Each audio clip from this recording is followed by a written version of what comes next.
Yeah, I'm B5. I'm gonna finish B5. I wish it did. Yeah, I wish it Right, did. coming through the middle. Mimi. Ah! Sit still. I wish there were horns in project cars. Wow, I actually started from P1. A little bit of traffic. Right, I try and keep this car's track to an absolute minimum. Thompson, where are you going?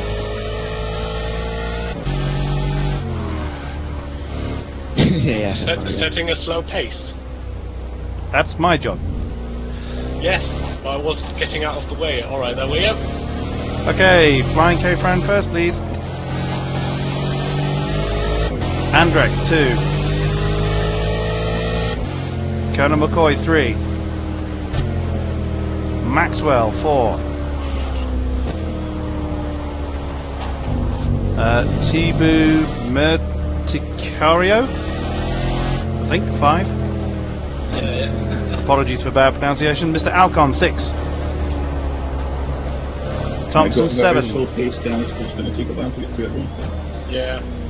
Right, I'm going to hold at the end of Sector 1. Yeah, cool. Thompson 7, TPW 8, Razanchik 9, and how the hell do you pronounce that? DSZAPata.HP 10, and everyone else after him. Oh yeah, remember, if you're, let's say, P5, you're actually P11 because Kodiak is first. Yeah, remember to add one to your position because I'm in the field. Yeah. My name you can say Zapata. Okay? Pata, okay. Zapata. Zapata, okay, got it. Who's ahead of you? Thompson, what are you doing, you clown? Yeah, he ran off. He's waiting to be 7th, aren't you? Yeah. Yeah. Okay. Just go past on the right. GT3 field. Groby 1. Nick Mido 2. Sorry, Nick Mido. Sorry. Fast Draw 3. DG 4. Maybe go in front of Morvik. Yeah. I'm waiting for DG. Pretty sure I've captured one to let one go. I know I'm 7th, so I should be. Gwegwin after Morvik. I think I realize. David Siska is 7th. Infected Space. And then finally Yons and all other GT3s. Just don't race each other for the position on the start. And the formation lap. Yeah, even the first couple of laps, guys, it's really not worth putting the car in the roads and jeopardy. Just don't take silly risks. I mean, So how come I'm now in P7, although I should be in P8, and there's only one car behind me when we're 11 or 12 LMP cars? Yeah, but someone that qualified in front of you may not be here. Alright. Yeah, that makes sense.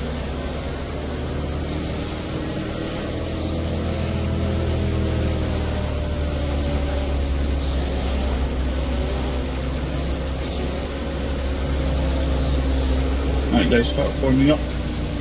At the moment, evens will be on the left for the King-Kodiak. For the LMPs, I don't know if the leader for the GTs is in order and even at the moment, but just follow his map. Still waiting on the left. At the moment, yes. Yes.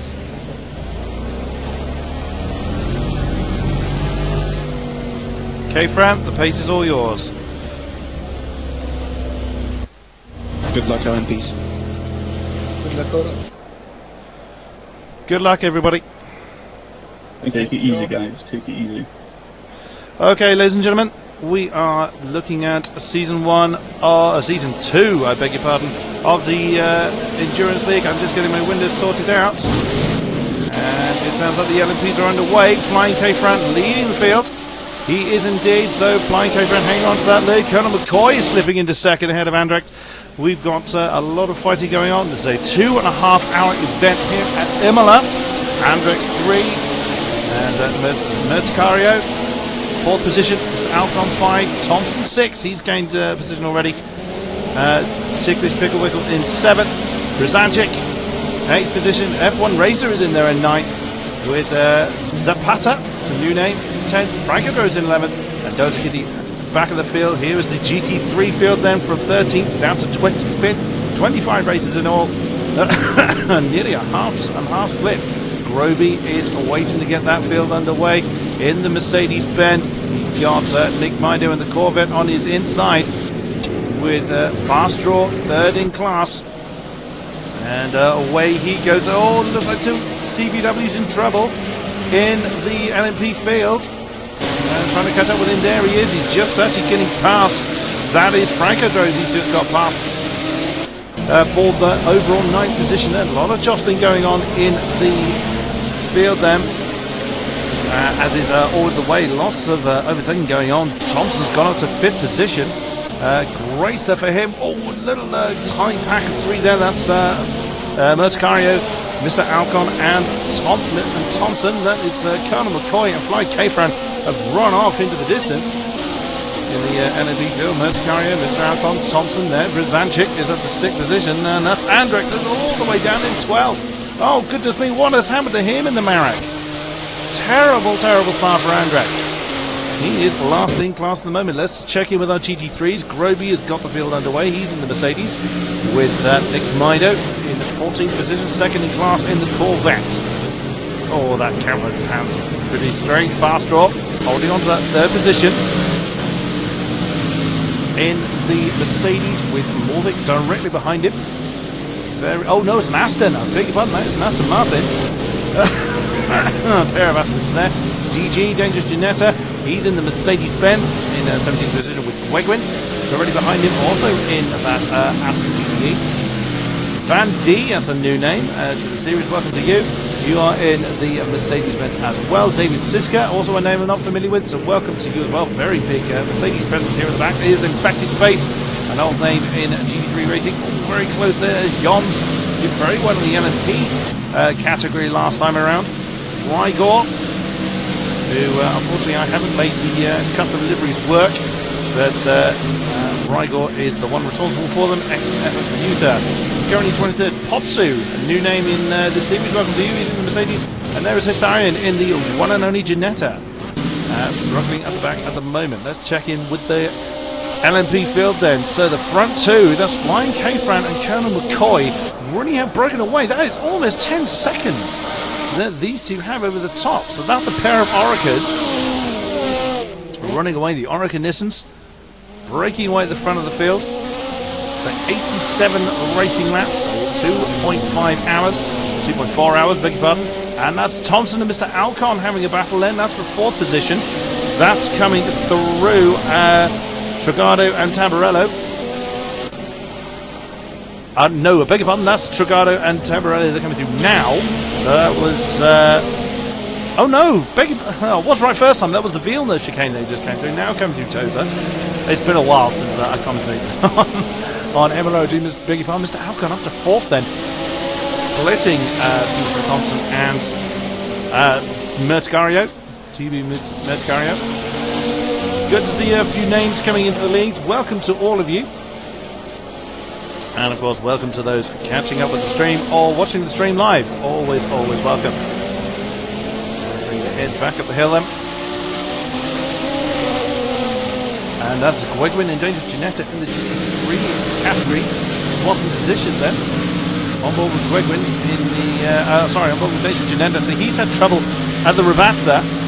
I needed to correct one of my windows. I do apologize for this. I'm just going to pause the action for a moment.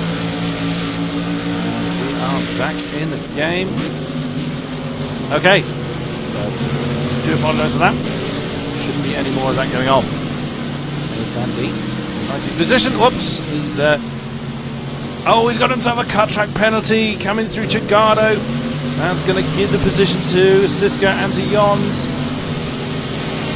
Slots in 21st position. That's Rygor and Hitharian. Oh, it's Rygor and Hitharian off the Corvette. And oh no, sorry, it's Rygor and Infected Space. Jons is in trouble. Where is he? Oh, he's off. Oh no, he's now waiting for a space to come back on. He's now got the LMP fields coming up behind him.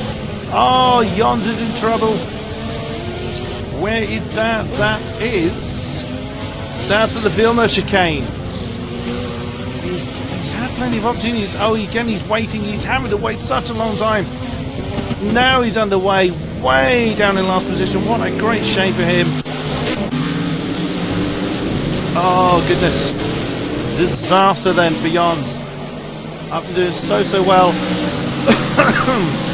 in last season's endurance. Oh, look at this. That's Colonel McCoy getting very, very feisty at on the brakes at the Variante Alta. But not coming up it. Obviously, they're lapping the GT3 field already. But Imola is not a very big circuit, so that's really not a surprise. So yeah, comes steaming down to that's David Siska that's coming past from the 19th position. Off they go. They've already such a stunning gap. They've already opened second to third. Interesting to see what that gap has now officially become. But Colonel McCoy staying right with Flying K-Frat. There is Mertiscario, and that gap is now to come over the line.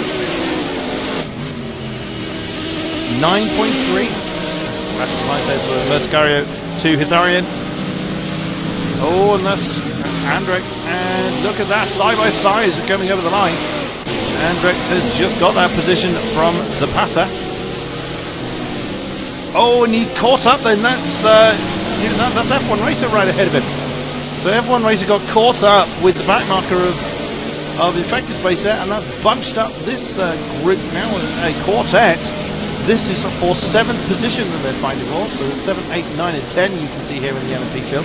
And that looks like Dozer Kitty not far behind in 11th with that bright pink marrow. Up the hill then, after Tozer, coming up to Piratel. Is Andrews going to have a look on the inside? No, he's better of it. Andrews once again, our league coordinator for the Endurance League, doing a stunning job getting this all together. Rather popular last season. Let's hope for similar kind of attendances this time around. He's having to stay in that position at the moment. And that's Mr. Alcon. Oh, look at this! Big old gaggle of cars here. That is Alcon in third, followed very closely by Merticario. We get on board with Thompson, you'll see the gaggle of cars, and TPW's forming off the back of that. So Thompson right with T-Boo for that third position. Now 14.7 seconds between third and second. Oh, excuse me. So quite a long way between those two as Andrex and F1 Racer swap positions. There they are. So that was on the way down to Trigado.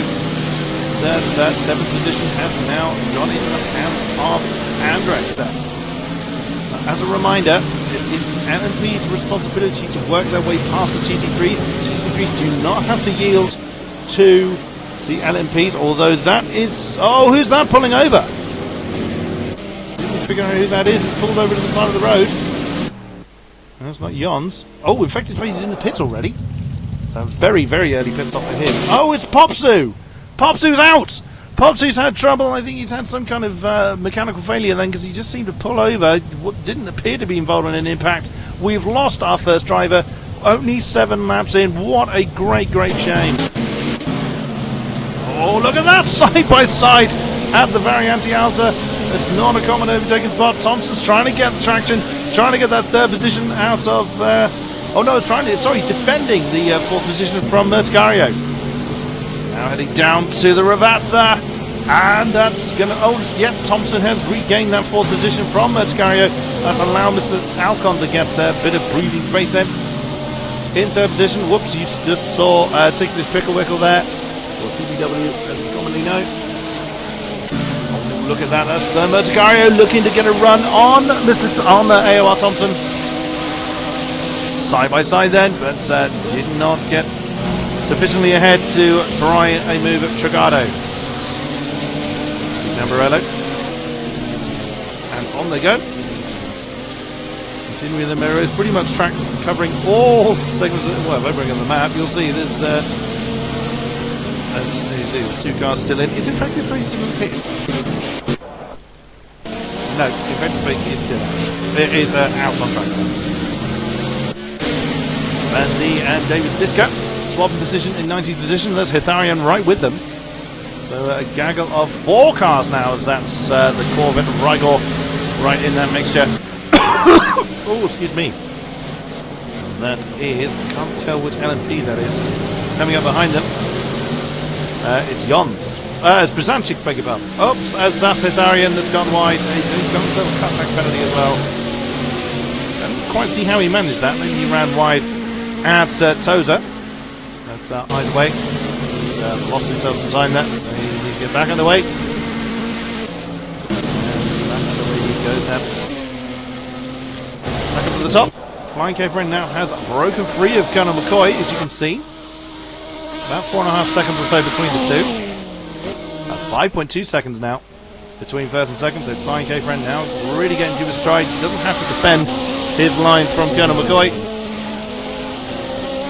Let's see what the lap times are. 134.9, 136.2, so it was a big mistake by Colonel McCoy. Then lost him a big chunk of time. It's 134.9, stunning lap by Flying K-Friend. It may not necessarily have been a mistake by Colonel McCoy, just Flying K-Friend has really gone into his rhythm. And away he has gone. There's Mr. Alcon right in the middle of a big bunch of GT3s. Mr. Alcon running in third position. That's Rigor. Beg your pardon, that's Nick Mido ahead of him. Corvette coming up the hill from Toza. Slips into position before the Piratella. Thompson, fourth position. Now free of the Chaser Merticario, who's actually been overtaken by Tickus Picklewickle. The camera will catch up in a minute. There he is. BW has got Merticario and Andrex for company in very, very short succession. And that's Mercedes there is Infected Spacer. Oops, bit of impact there as Andrex has managed to muscle his way past Merticario at the Variante Alta. Very nice. Not a common overtaking spot that. This is so very tight, but he's managed to make it work. As the TPW gets on the inside. Ooh, shoves the Aston wide of Morvik. Here they come. And that is also Merticario getting past the GT3 as well. And that's it. Looking to get a bit of a run on TPW. Does he manage it? Doesn't look, but can't make the move there before Trigado. Sticking right with TPW at the moment. Let's also keep an eye on this man Thompson. He has reeled in Mr. Alcon now. They're free of GT3s. Frankadros and F1 Racer have just swapped position. Frankadros. There's F1 Racer, and F1 Racer also has Dozer Kitty not too far behind. Zapata is also not too far behind either. So leading the GT3. Oh, Brzancic. Yes, beg your pardon. He's fallen quite a way off the back of the LMP field, so not having too good a time. Roby still leads the GT3 field. Not by a particularly big margin over Nick Mido. Leading the way in class, that is 5th, 6th, 7th, TPW, Andrex and Merticario, as we were just looking at before. We'll get a great ringside seat as they come down the hill then towards Ravazza. Here's Andrex going to have a look, have a think about it. Ooh, they ain't going to go 3 wide, surely. TPW's got the inside line, that's going to make Groby go a bit wide. I think Andre's got a bit caught out there. Groby is minding his own business. Whilst he is nowhere really for him to go. Let's just jump back up to that particular battle that we're seeing. And there they are. As they cross the line. Also this battle here for third position. Ooh, that was TPW getting all out of shape, and Andrex has gone too deep. And oh goodness me, so did Merticario into Trigado. That's lost to Merticario a whole heap of time. He's back behind Groby. And that is Nick Mido right behind him as well. So that's lost Mertegario quite a bit of time. Andrex is staying right with TPW. Andrex had a terrible start, starting in second position. Alas, has fallen through the field. He's trying to make his way through, but continues on his way.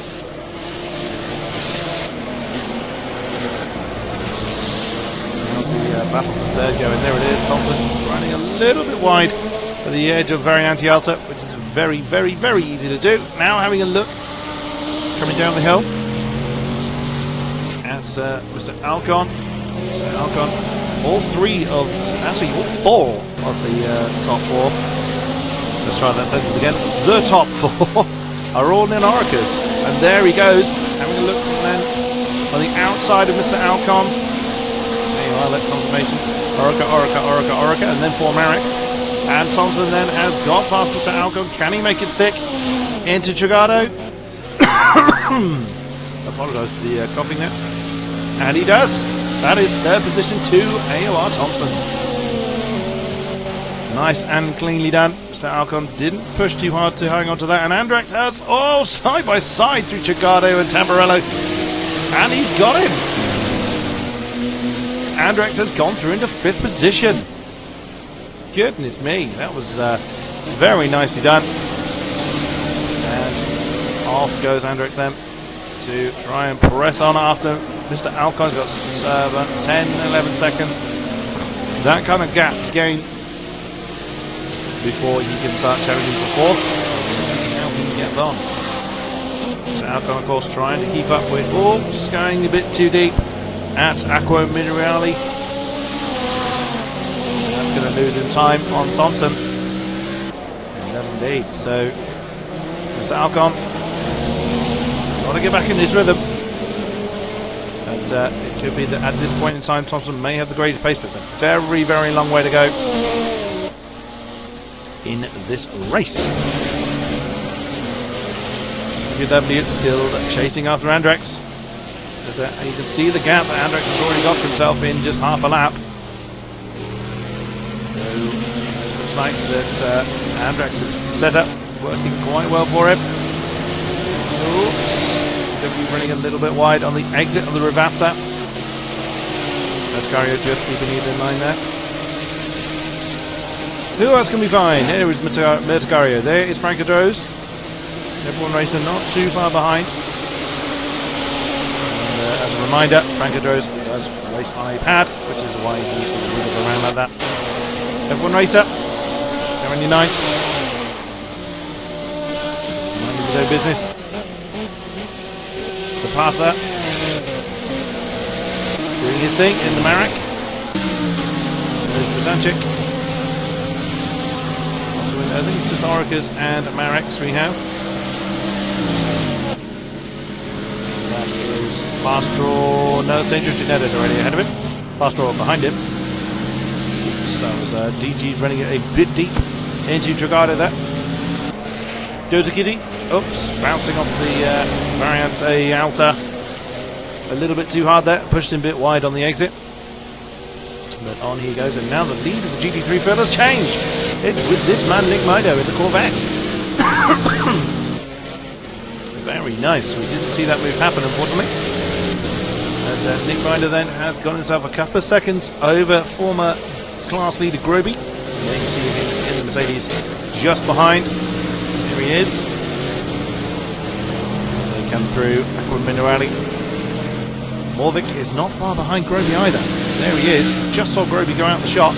That's Corvette, Mercedes, Aston, the top three of the GT3 field. That's Gwegwin. So Gwegwin again is the top four are within about 10 seconds of one another now in an endurance race. That is not bad going at all. There he goes. There's Gwegwin. Dangerous Janetta has still got Fast Draw for company. Mercedes and Aston Martin respectively for 17th position. 5th position in class. They come through the exit of Rivazza.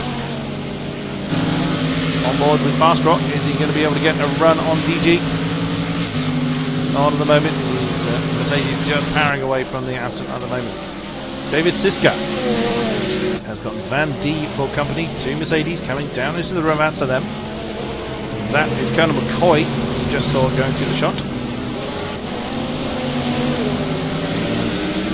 Flying K Fran still leading the race overall in the LMP fields. So a pair of battles going on here as opposed to one quartet. So David Siska 19th with Van D, as you see, Hitharian in the Janetta with with Rigor in the Corvette. Oh, as Rigor goes deep into Dragado, he's going to lose him some time. Plenty of time to do something about it. Oh, Van D's off! I saw his name drop in the overlay, but didn't actually see him go off at Dragado. As that's Dozer Kitty coming past him. Oops, nearly a bit of impact there at Villeneuve. Jons trying to recover from a pretty disastrous start. Jons did pretty well in the LMP field last time around. We don't have our champions actually from season 1, so the championship is completely up for grabs. And Infected Space is a long way down. We had an early pit stop. But anything can happen in an endurance race. It's all a matter of patience. And of course, Pop 2 sadly retired very early on. So back up to the front then. There's Flying K Fran. Whoa! Must be going a little bit wide on the exit of Ravazza. It's difficult to tell from that particular angle. Wrong click.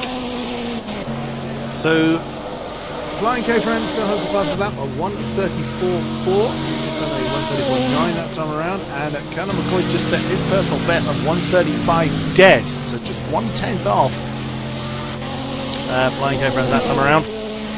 Still about 5 seconds between the two, so that gap hasn't changed a great deal. Flying K-Fran in a brilliant rhythm here. And continuing on his way. Thompson. Third position. Saw him relieve Mr. Alcon of that a few laps ago. Also coming out to lap Dozer Kitty. Just saw Dozer Kitty coming out the shot there. There he is in the pink in that very it's not pink, it's red, I beg your pardon. It's pink in some shots. Or I'm going colourblind, either or. So as Thompson comes up to put another lap on Rigor. He's also coming up to Dozer Kitty as well. There you see at the back in that red, white and blue France, Vive la France liveried Mr. Alcon there. Well, livery car of Mr. Alcon as opposed to Mr. Alcon wearing the livery. Oh dear, that was Thompson having to really cut quite fine to avoid a collision with the Corvette there and going through the Aqua Minerale. I was checking he didn't get a cut tack penalty for that, but he didn't. On he goes then. Mr. Alcon. A couple of seconds down. But, not too far behind. It's certainly not a unassailable distance. Bear in mind the length of time we're going to be here for. And with how much time people are going to be fighting through the field, it's easy to see how just one mistake can really make such a difference. Andrex has broken free of his previous sparring partners. Let's check on his laptop. Oh, and who's that's gone off in the background? I think it's Van D. It was indeed. Van D has spun on the exit of Ravazza. Oh, he's out! We have lost Van D from the race. He has actually left the session. So what's happened with Van D, we do not know. Now we are down to 23 runners. Andrex continuing on his way in the Marek. 5th position. I'm just going to double check at this point that the stream is up and running. It's going to cause the recording to halt, which I apologise for. I'm having some difficulty with the stream of late, so I'm just going to double check that that is actually running. it. So I beg your pardon. I just want to be sure that is running okay. And it seems not to be, which is frustrating. Very, very frustrating. I don't know why that isn't running. Because I haven't started according to this, so I'm pretty sure I did, but I'm going to hit that start stream button just in case anybody is wanting to catch up with the action live. So apologies for that. Apologies for those catching up with the recording. That's obviously where the full race will be. And apologies to those catching up with the stream. For some reason it didn't start when I started doing the recording. Never mind. That should now be underway.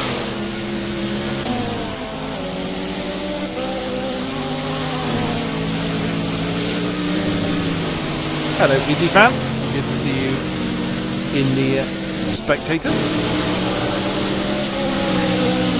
So, for those catching up with the stream, due to my idiocy or some kind of technical problem, the stream did not start at the beginning of this race, for which I apologise for. We are nearly 20 laps into this race, another 73 to go. Flying K-Fran currently leads, as he has done from pole. We've lost 2 races already. We've lost 2 of the GT3 field. At the moment, as far as I'm aware, all of the LMP runners are still running. So Flying K-Fran leading the way in the RF3 Nissan. There you see Jonah McCoy weaving his way through the GT3 field. That is Roby, he's just gone past. Jonah McCoy in second. Let's close that gap up on Flying K-Fran then to within a couple of seconds. And there you can actually see Flying K-Fran there. He's again got caught out in the GT3 field, and that is Roby and Jons, I believe. Oh, and that's trouble for Nick Nido, I think it was. And the camera's looking the wrong way. It was indeed Nick Nido and Jons that was caught up with one another. Jons in that bright green coloured Mercedes. Nick Nido's lost the class lead then. He was leading the GT3 field for quite a while. But due to that impact, he is now down to 16th position or 4th in class. That is not going to please him at all. Back onto the front of the field then. Thompson in 3rd position, about 30 seconds down from the lead 2. But running his own race pretty well. That's Dozy Kitty that's just gone through the shot there. Thompson also in the Oregon Nissan. There's Mr. Alcom, the top 4 running the Orcas. That's Andrex, you see in the background there. He's been slowly reeling him in. Hello, Fizzy. How many drivers per class? It's roughly a half and half split. We've got 12 LMP runners and 11 remaining GT3 runners. We've had 2 retirements from the GT3 field. So, yeah, that's your split. So nearly half and half in this race. It's good to see. Mr. Alcon then running his own race. There's Andrex in the Marek, lead of the Marek field. He just crosses the line. Putting his last lap. There he goes. 1:35.9 for Andrex then. He was actually quicker than, with the exception of Thompson, he was actually quicker than the 4 Oricas ahead of him. He was quicker than 3 of the 4 Oricas that are ahead of him at the time. So Andrex in a good rhythm there. That's Mr. Alcon, you just saw going out the shot. There he is. So lap on lap, Andrex has been reeling him in. They're going to be challenging for that 4th position very soon. There is a Ticklish Pickle Wickle in the next Marek. He has broken free of his pursuer. And you see him in the background there. There he is, Tibu Merticario. Running his own race pretty much. comes through the Piratella. Bragadros. He's working his way past David Siska. He's coming through the Piratella himself. Used to seeing Bragadros in the Aston. But this time around he's decided to give the Marek a try. F1 racer. Ooh, he got all out of shape there. He got a little bit caught out behind infected space, and that is going to put Zapata on his case,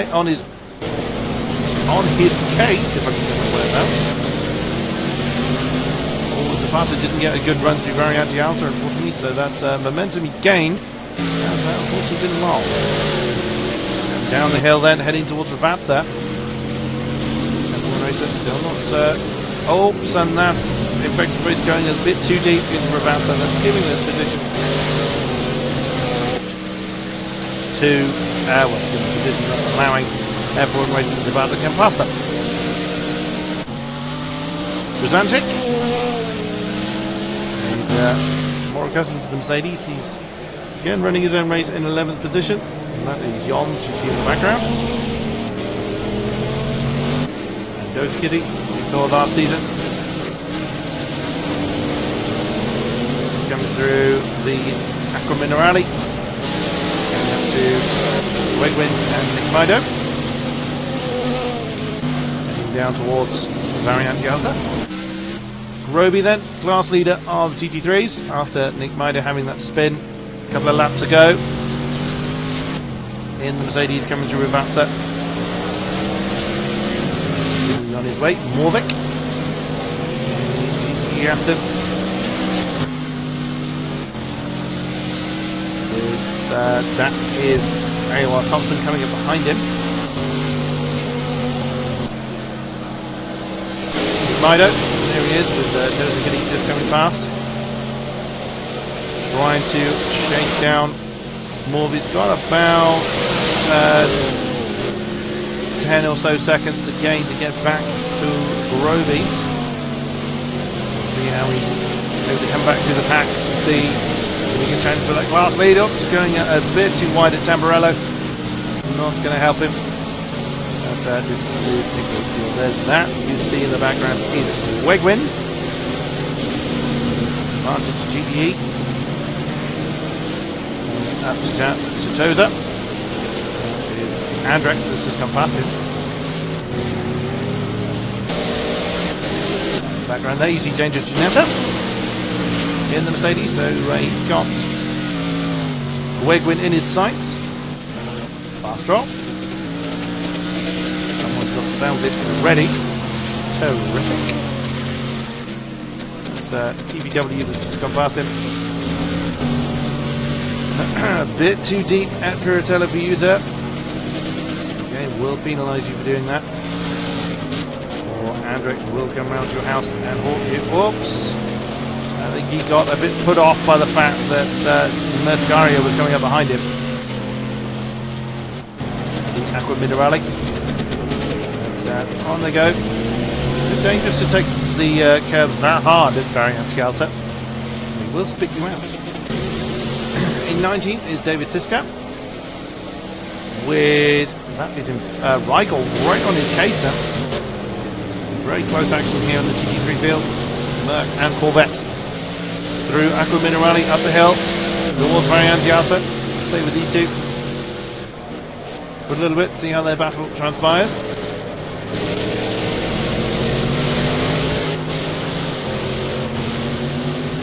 Looks like Rigel's trying to size up and move on the Mercedes ahead of him. That's what it looks like from Rigel's perspective. Through they come into Ravazza. Just able to floor it and keep the Corvette at bay for another lap.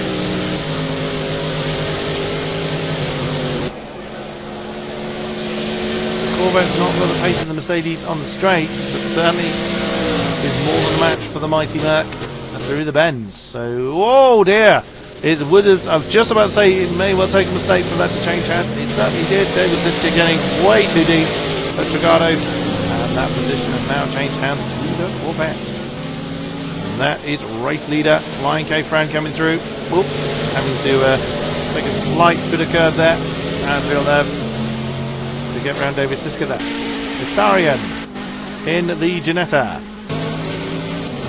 He's a bit of a way down from Siska at the moment, but all about patience. Running your own race, you never know what will happen to those in front of you. There's Infected Space. Haven't seen him around for a while. It's good to see him back in AOR. He's just coming through Piratella.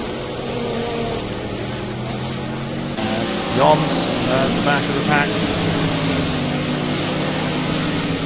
Taking an early pit stop. He again is just running his own pace. He's right in the middle of a big bunch of LMP cars.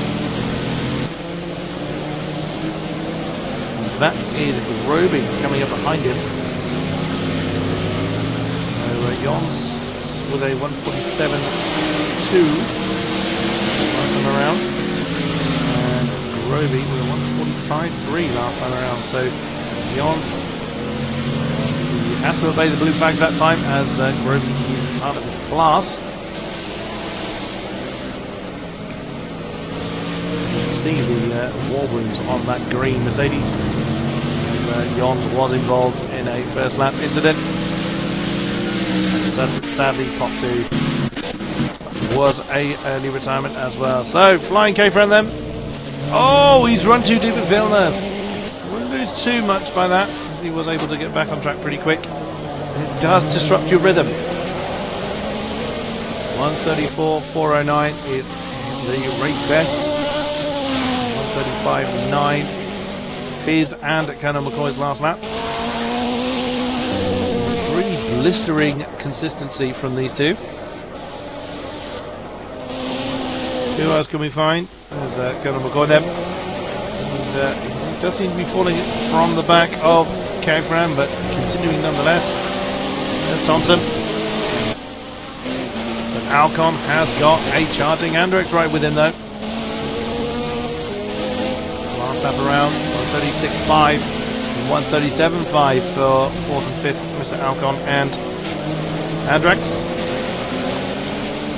Anytime now then, it would seem that Andrex is going to be putting a move on Mr. Alcon for that 4th position. Tella. Aqua Mineral. There's a kitty in the background. Looking at the overlay, looking at what other battles are transpiring. Most people are fairly well spaced out at the moment. This is the closest battle we have for position. Hopefully my voice actually lasts the length of the race.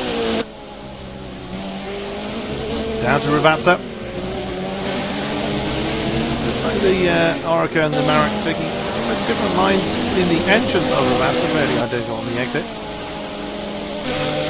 That's what it is from Andrek's point of view. Absolutely no difference in it as far as straight line speed is concerned at this point. And another 7/10 to Andrek's favour that time around. Andrek's really having to pile the pressure on to do something with that Orica ahead of him. Mr. Alcon having to defend very, very hard from the persistent challenge of the Flying Scotsman. He comes to be chosen once again.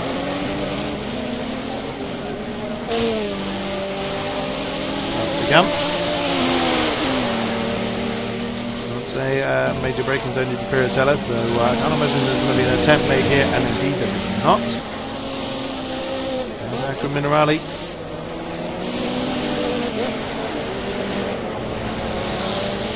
Now it's going to be a decent opportunity for Andrex on board with the Marek. Is he going to fly on the inside of the Variante Alto? No, he chooses not to. It's a risky place to try and overtake the Arrogant.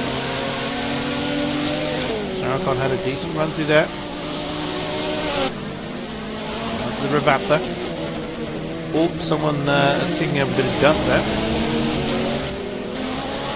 Oh, there's Thompson! It is, I say, well, Thompson, he's had trouble somewhere because he was quite a way ahead of these three. Let's see what the last lap times are as they cross the line. 1:38, yeah, so Thompson lost a few seconds there. And there you go then, that's Andretti getting on the outside of Mr. Alcon. And, oh, clean around the outside of Trigado. Wow, beautifully done. Very well driven by both drivers to avoid impact there. Lovely pass. You saw that through the tax there that Andretti had a great run. That really started back in Ravazza and finished off in Trigado.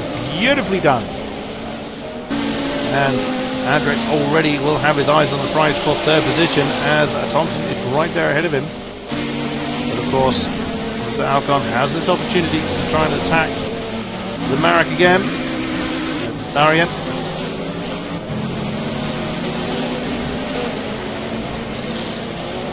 Twisting the oops, and that's Mr. Alcon going a bit wide there on the exit of Acqua Minerale.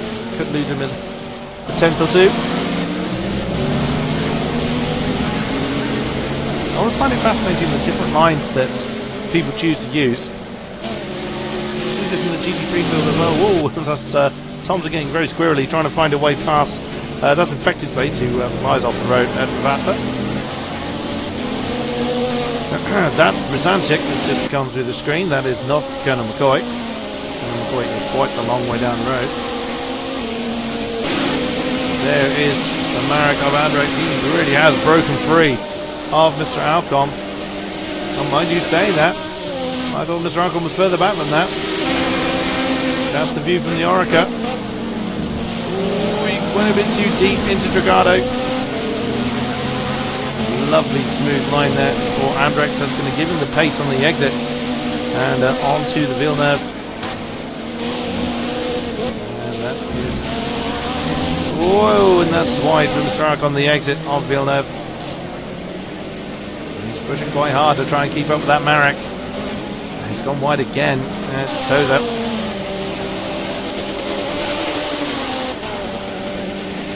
So let's have a look at our GT3s then.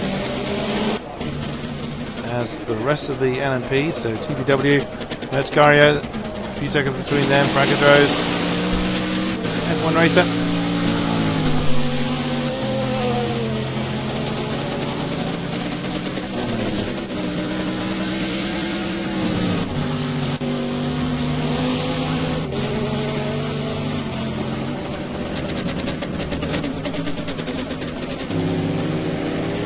Apologies there.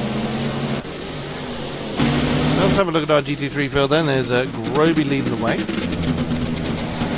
Francadro's directly behind it. Morvik. There's looks like some battling going on.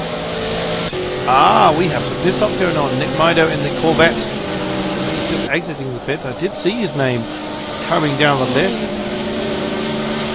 Where is he going to appear? Here he comes. There is the end of the pit lane. 20th.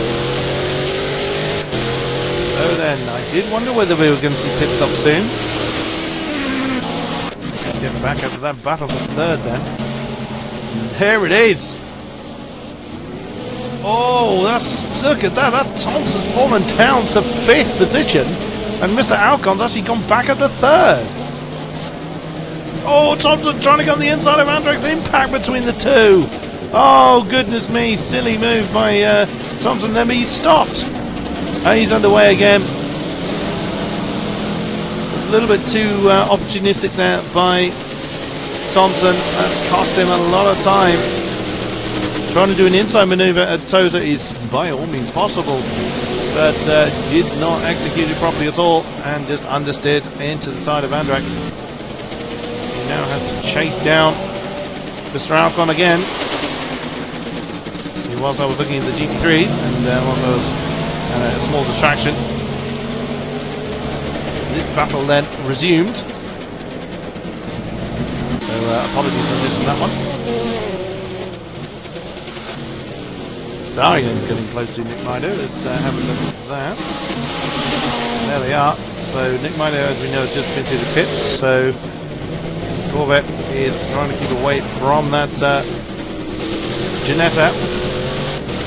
We're all surprised to start seeing more of the GT3 field coming in. Generally a two-stopper going on here, from what I'm told. Oh, that's better. Just grabbing a drink. Is that Rigor in? Yes, it is. The other Corvette's decided to change his boots as we hit the 1/3 distance point in this race then. And looking at the front, there's K-Fran and there's Colonel McCoy. So that gap has shrunk a little bit. And just behind Colonel McCoy was... so I just heard the Corvette then get it springing into life of Rigor.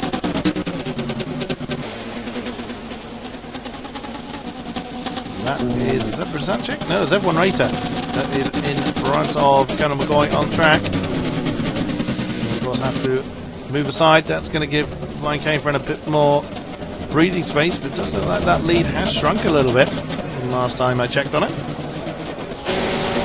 Oh, look at this. Thompson and Andrex side by side again, going into Variante Alta. Much cleaner this time. And it is a victory to Andrex. Then he managed to get the momentum on the exit of the Variante Alta.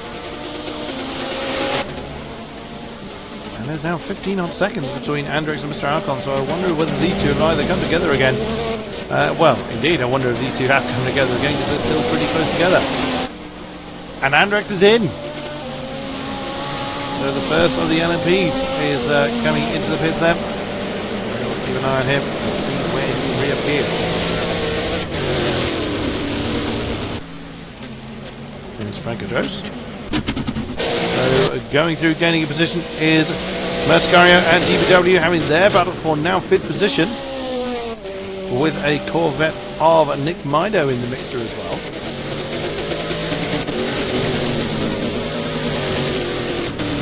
So a decent battle here then, and the lead has just changed because K-Fran is in. Leader Flying K-Fran in the Oregon Nissan is in for his first stop. Is that Franco is in as well? Yes, it is. So now the pit stops are coming. Roby as well. In the lead of the GT3 field. So the new race leader, Colonel McCoy. Pressing on. Interesting he chose not to pit at the same time as Colonel McCoy, but there we are. K-Fran's still in. There's Mr. Alcon. Is he coming in? Yes, he is. So 3rd place, Mr. Alcon is pitting now then. Does Thompson in the next Orica in line do the same? Looks like it. No! Thompson is choosing to continue. K-Fran, is he still in? Oh no, Flying K-Fran, or Flying K-Fran as it's correctly said, is now just ahead of Thompson. And that was Brzezinski getting all out of shape at Trigado. McCoy chooses to continue. Now that is interesting. On a different strategy choice than to Flying K-Fran.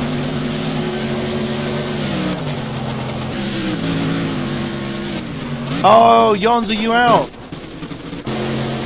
I assume you are, as you'll know. Oh, there he is. What a shame. Disaster. What happened at the start? What happened, good sir? And that's more of it coming in. Just saw, and yeah, I saw Andrex is in, and he's just been and his pit man's just been run over. Andrex has been there a while. Has Andrex been caught foul of the pit bug? I certainly hope not. Did you not have trouble at the start, Jons? Or did you just struggle all race long?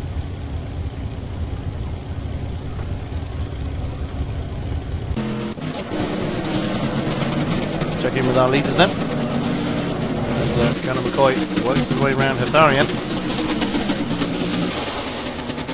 K-Friend is... Oh, I thought that was K-Friend coming in again. Is Andrex still in? I think Andrex must be caught out with a pit back. Thompson comes in. That was Thompson we saw pinning into the pits then. Oh, gotcha. That's Kodiak now up to third position. That's Andrex we've just seen in the background there. So Andrex came in 12th. What a huge pit stop for him. So Andrex down in 12th now. Has it all to do. Thompson now 4th. There's F1 Racer. That's him just pinging into the pits. Yes, it is. So F1 Racer is now in from 5th position. Oh, I gotcha. Gotcha, Jans. Mr. Alcon. He's already been through the bits. Well, fair play for sticking with it as long as you did. You're always welcome here. You're welcome to stay with us and see what's what. Mr. Alcon then back up to 5th position. Thompson is coming out of the pits. Yes, he is. It's 6th position for him. W with Dangerous Janetta right on his tail. And on he continues. F1 Racer still in. Franco Rhodes continuing with, and I assume that's you that's just left the game, Jans. So Franco Rhodes has got, and that's Flying K-Friend right with him, so Franco Rhodes is going to have to let him go, and he does. On the entrance to Trigado with Dozer Kitty right with him. That's actually a battle for 8th position between Francadros and Dozer Kitty. Marek's scrapping it out. It looks like Francadros is about to spin at any given moment, but it's just the way that, because he's using a pad, this is how he's steering all the time, and that's Dozer Kitty running wide at Tozer. Holding his own in 8th position. There's Andrex, he's back up to 10th now. And 12 seconds again on Dozer Kitty, but Dozer I don't think has been in. So he will regain that time pretty easily, and that is Mertcario, who is in 3rd position and yet to stop ahead of him. Interestingly, at the top though, Colonel McCoy still leads. Flying K-Friend right with him, and that's Thompson and whoops, not too far down there. That's why, as Zapata is in for his stop.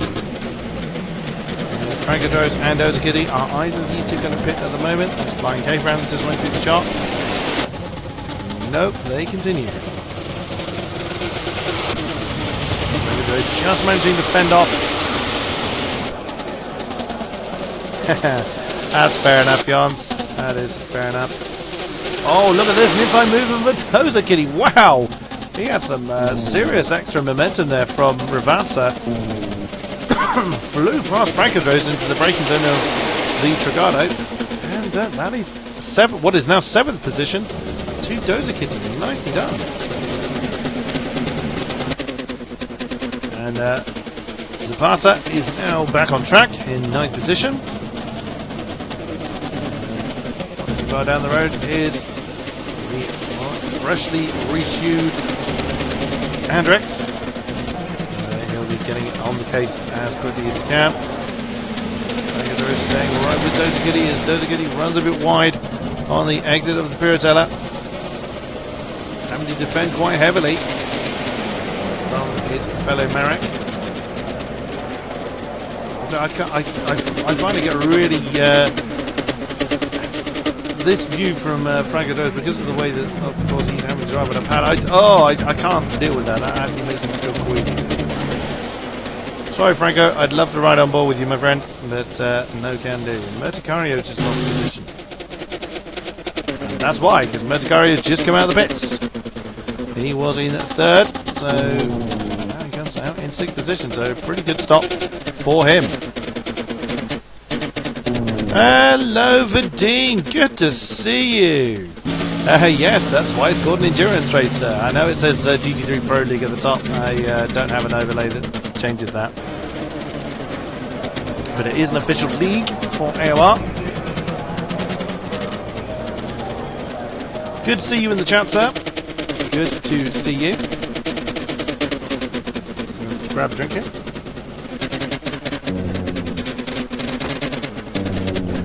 Great effort in yesterday's racer.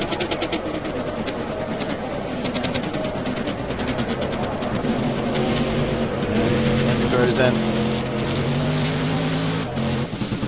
He's down in 11th because he's in the pits.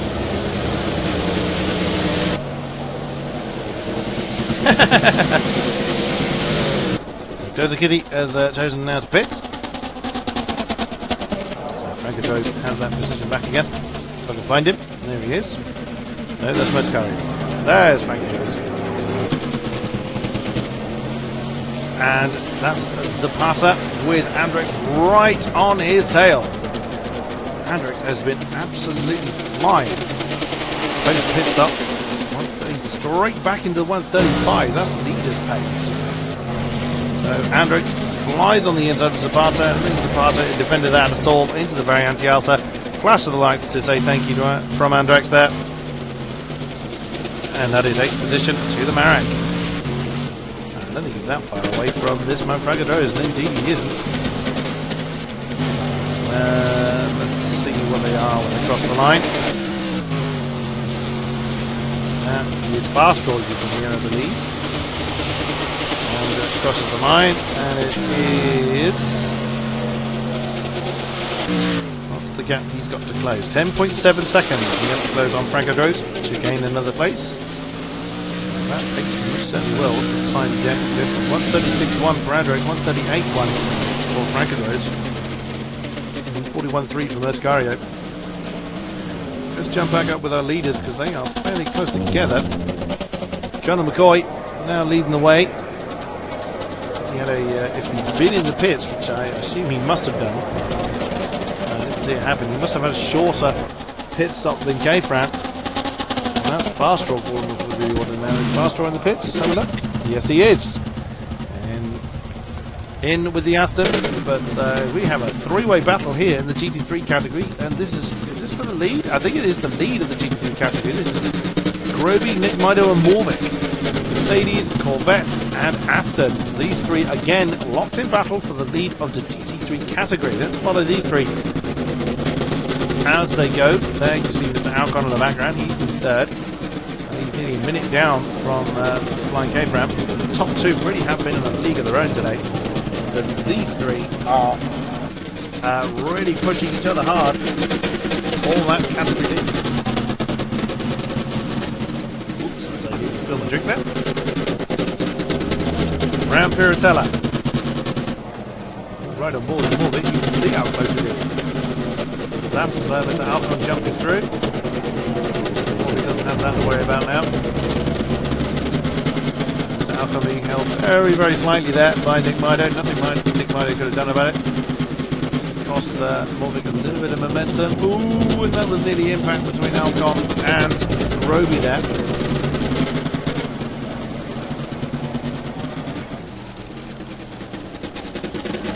Goes Mr. Alcon.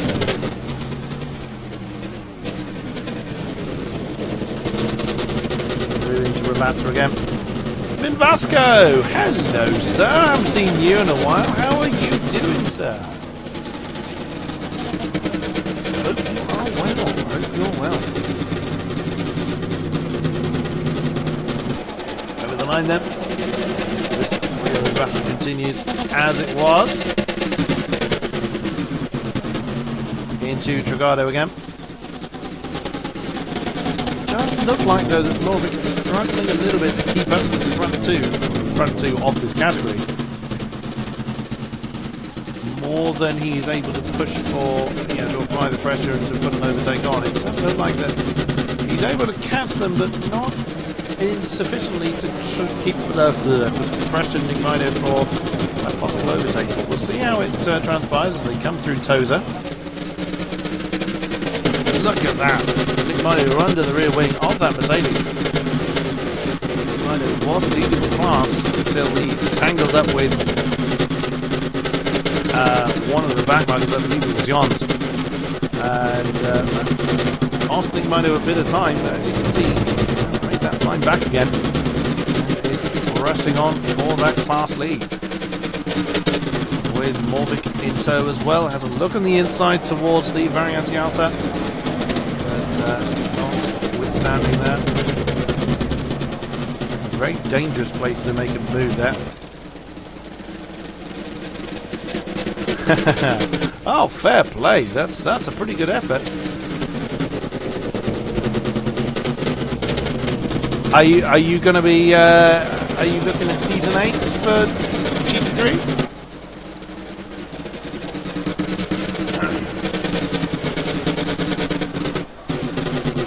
Look from Morvik's perspective. Hello, Seiki. Good to see you, sir. Not sure your bandwidth is going to cope with this because I've upped the settings I'm broadcasting on. If it does, great. You're welcome to stick around. Oh no, you're not home, are you? You're away, aren't you, at the minute? I've just remembered that. So no, stick around all you like. As that is Thompson that's coming up behind them. Thompson in 4th.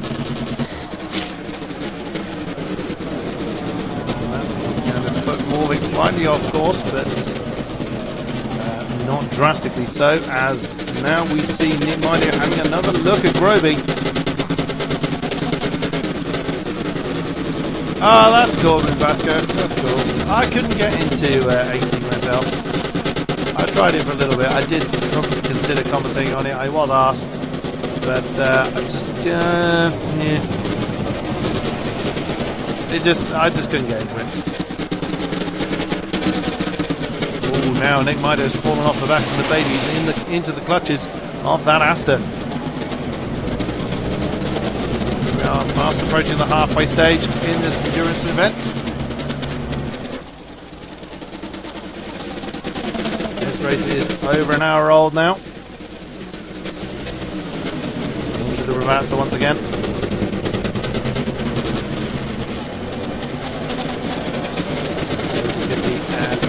TPW coming up behind this pack of 3. There's another battle I want to have a look at once we get through. Whoops! That was Dozer Kitty nearly running into the back of the ball there, like from that angle. Now I want to have a look at Andrex again. There he is. He is right on the tail of Franco Droz. That is another position he's looking to gain. That's David Siska they've just gone past. And also that's Fast Talk coming up behind David. That's how close Andrex now is to Fragadros.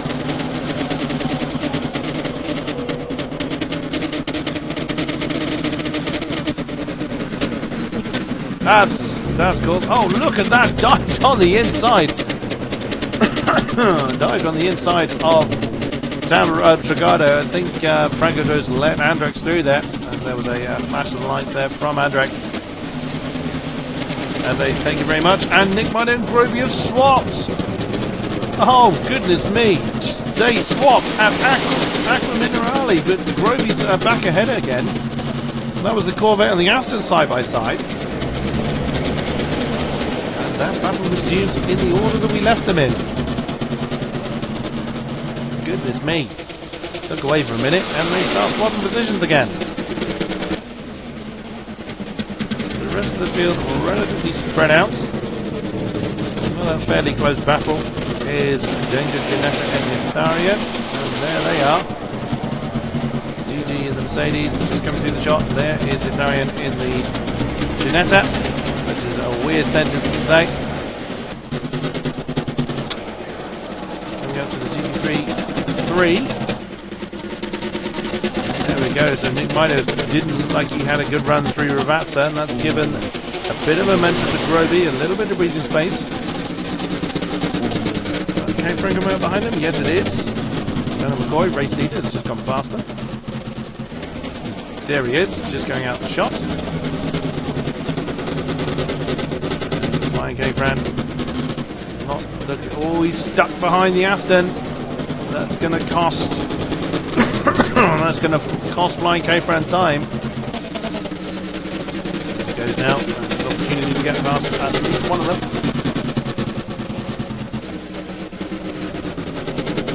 Is closing back in on that Mercedes. Morvik is losing time to this battle. As Flying K-Fran's just gone past Fido. Now makes his way past the Mercedes. Fido looking to try and capitalise on the Mercedes being slightly offline. Close in. Again, unable to pressure for that class lead. Down the hill once again.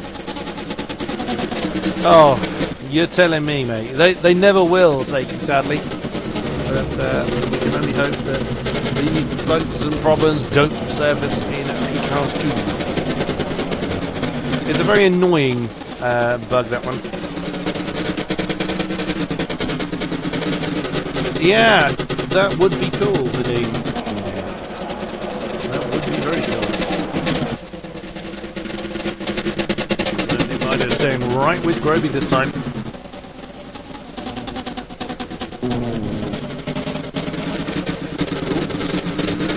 Nick might have had quite such a good run through Tamburello that time.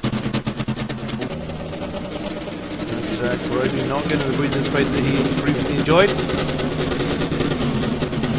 Might have right on his case. And in the background there you just saw Merticario going a little bit wide on the exit of Villeneuve.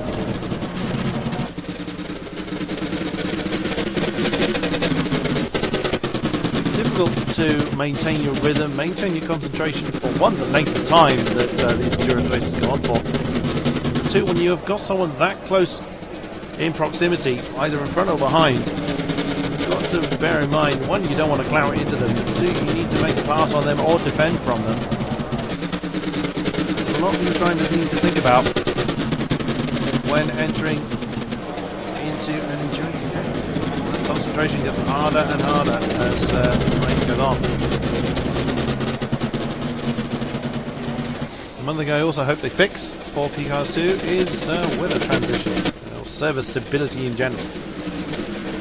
Into Ravazza. Oh, might have been a little bit of impact there between Nick Mido and Merticario. On board with the Corvette.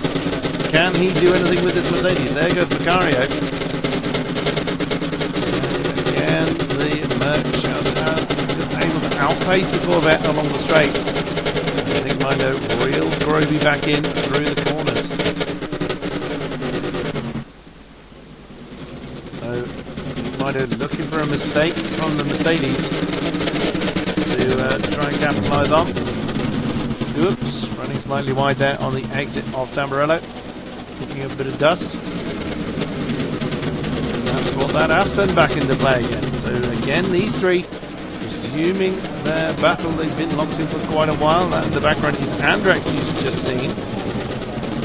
So now you can see the gap that Andrex has got to gain, and that's Nick Mido trying to get a good run out of Toza. Trying to get the inside of Groby, but no, just does not have the pace to do it.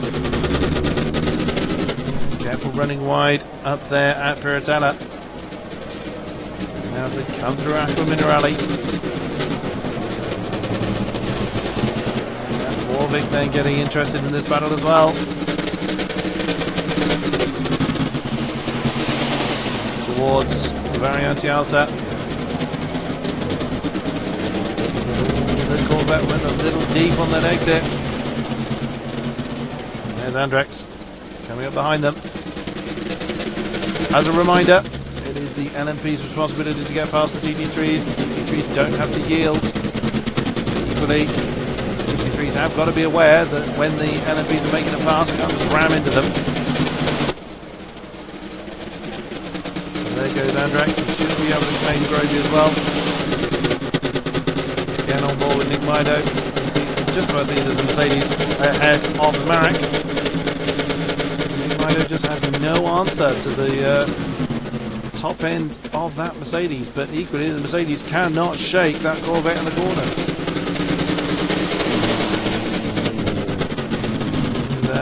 That Aston, try as he may, is not able to get into a position to challenge for an overtake either. Morvik is going to be waiting for a mistake from either of these top two, and Nick Marty is having a look at the inside of Tozer, but no, that door gets closed royally in his face. All the time while these two are squabbling, that does allow Morvik to keep in touch with them. Third place in Class DG is, fourth place in Class DG is quite a long way down the road. It's another 20 odd seconds away, so there's no danger, or immediate danger. Oh, that's Nick Miner's in trouble. You saw he locked up coming into Aqua Minerali. Well held. Very brilliantly done by both him and Morvik to avoid impact there. You saw the car suddenly twitch them. And fortunately, he didn't lose any more than just that position there. But on he goes, no damage scores.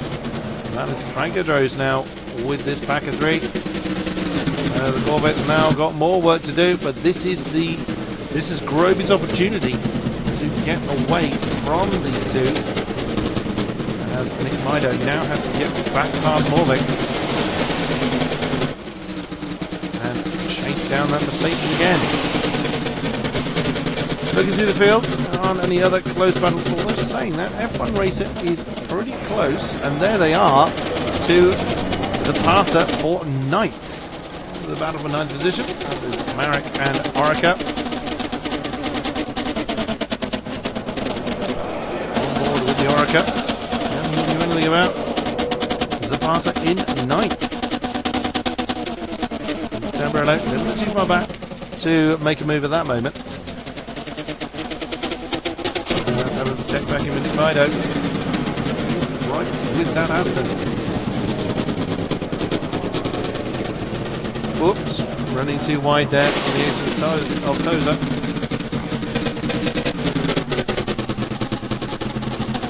To Piratella. Aston is pretty much holding Nick Mido up now. That is the gap that the Mercedes is able to get for himself.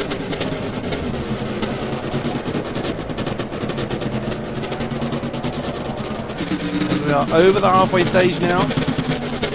That is a Brzezinski coming up to the back of this pack.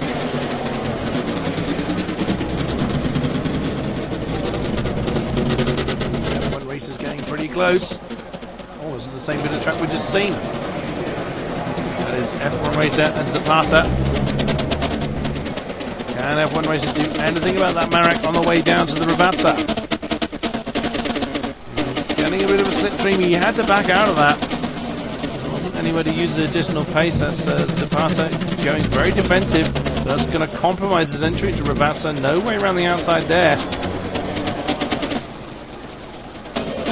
F1 Racer was hoping to get a better exit than that, but unfortunately wasn't able to do so. On that, battle goes. Can F1 Racer do anything on the entrance of Trigado? Not this time around. Bouncing onto the curves there.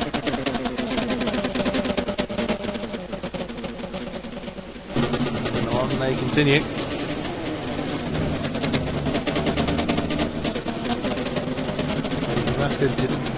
Minvasco. I looked up and saw your name and had that imprinted in my head.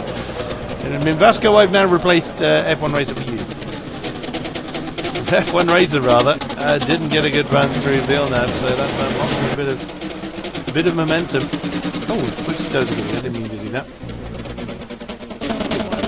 Oh dear, just as I looked away, F1 Racer has made a mistake, and that has cost him some time on Zapata, so that race, at least, or that battle, for now, is put on hold. Let's check in with our GT3s. Still as we left them, and that is Brzezinski that's got past them. It's pretty much exactly as we left them, with Groby still with... Oh, he's gone too deep at Ravazza. Thought he was going to actually clunk into the back of Brzezinski then. That's going to help Morvik and Nick Mido close back in on him. That's what it is from Nick Mido's perspective. It looks like he's got the pace on the Aston. Is he going to be able to do something about it before he gets to Trigado? Oh, lovely defensive driving there by Morvik. That's going to force Nick-Minded to go on the outside of Chigado. And he backs out of it. He chooses not to go side by side through there. GT3s, that's probably not a bad idea. You can get away with it more with the LMPs. They do have a better grip efficiency, but the GT3s are a bit more slidey, but they are going side by side through Villeneuve. And that is position to Nick Mido. Lovely move. Very, very nicely done. That is second in class then, 14th overall to Nick Mido. Villeneuve is not quite so tight, so able to keep the grip a bit better, and that is Zapata, who we've just been looking at, coming through the same pack. So now, can Nick Mido close back in on that Mercedes? There's an F1 racer in the background. Another time I've been keeping an eye on, whilst we've been looking here. I'm surprised you to know, is this man Andrax. He has been closing in lap on lap yet again with the car ahead of him. It's Mercario. Have a look at the lap times. 35.9 for leader Colonel McCoy, 35.1 for second Flying K-Fran, 36.5 for Alcon, 36.4 for Thompson, 36.4 as well for TW, 36.7 for Mercario, but 35.6 for Andrax. So he is getting the hammer down. He has been blinding in this phase of the race. He's just gone past David Siska. He's coming into Wegwin. There's a bit of a battle forming there for 20th position.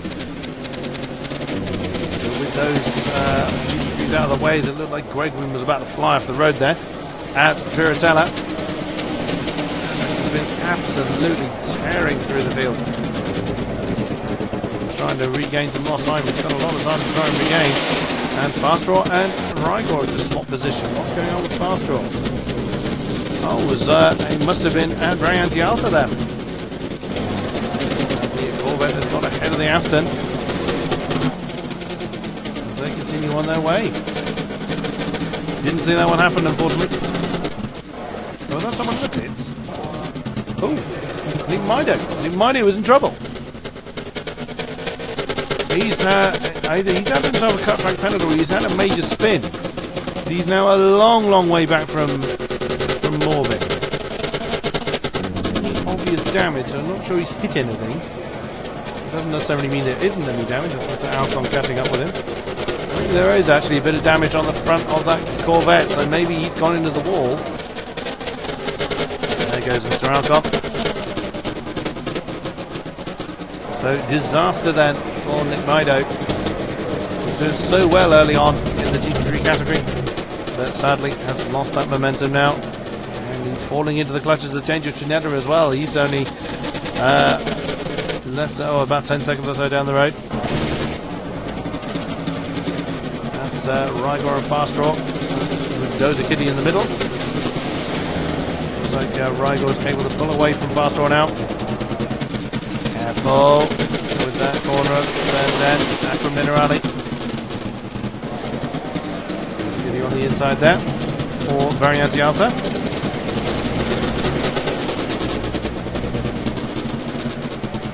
And let's look at Andrax then. He's right with Merticario. Oh, on the outside at Varianti Alta. Oh, wow. Whether Merticario... Oops. I hit control back there. I apologise for that. So Andrax now up to 6th position. Merticario pretty much led him through. And the Varianti Alta of all places. Didn't see the move happen, unfortunately. But how much distance does Andrax now have to gain to claim his next victim? It will be Ticklish Pickle Wickle. And that will be 22.9 seconds. That's quite a distance to close down.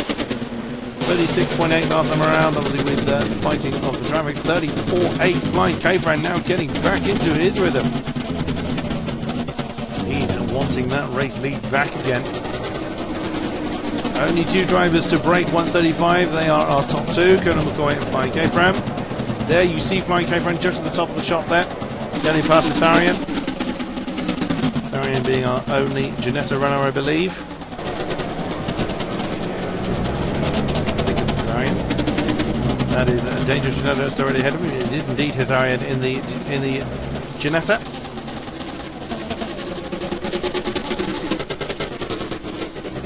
Flying K-Fran trying to get through to maintain his charge after Colonel McCoy. There he goes. Colonel McCoy would have capitalised on the fact, should have capitalised on the fact that Flying K-Fran was a bit held up there. If you look at the lap times, 35.7 for Colonel McCoy, 36.8. So 1.1 seconds to the Colonel's favour there. Excuse me.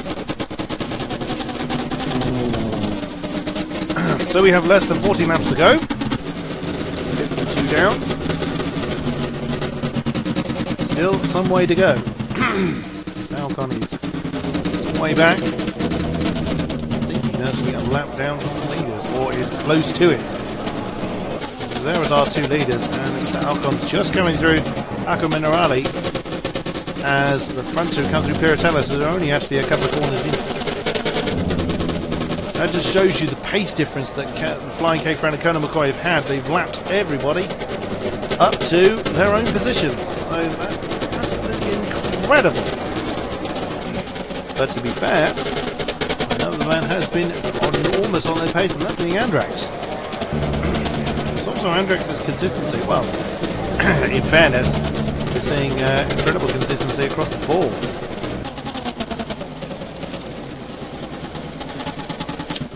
Who shall we look at? I was just looking actually at Fast Draw and Rygor. They've just swapped position. There they are. Who's getting out of the way? It's Infected Space getting out of the way. Only a Corvette driver himself. Oh, Fast Draw.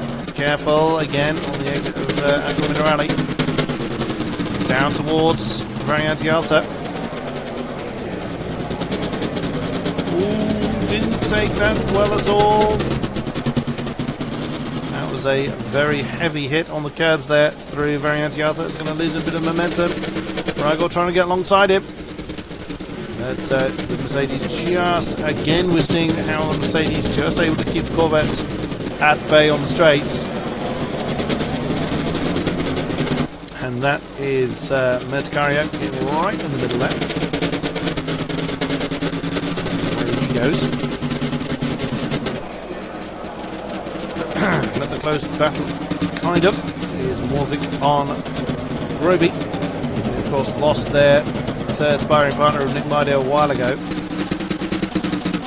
Maido seems to be losing pace with it. If we look at the lap times here, 1:43.8 for Roby, 1:44.1 for Morvik, 1:45.0 for Nick Maido. GT 1:43.6. He's got the class lap for GT3. It's the only man to break 1:43. Is this man? Dangerous Ginetta. Oh dear, I've only just realised Popsy was actually disqualified from this race. Oh dear, oh dear.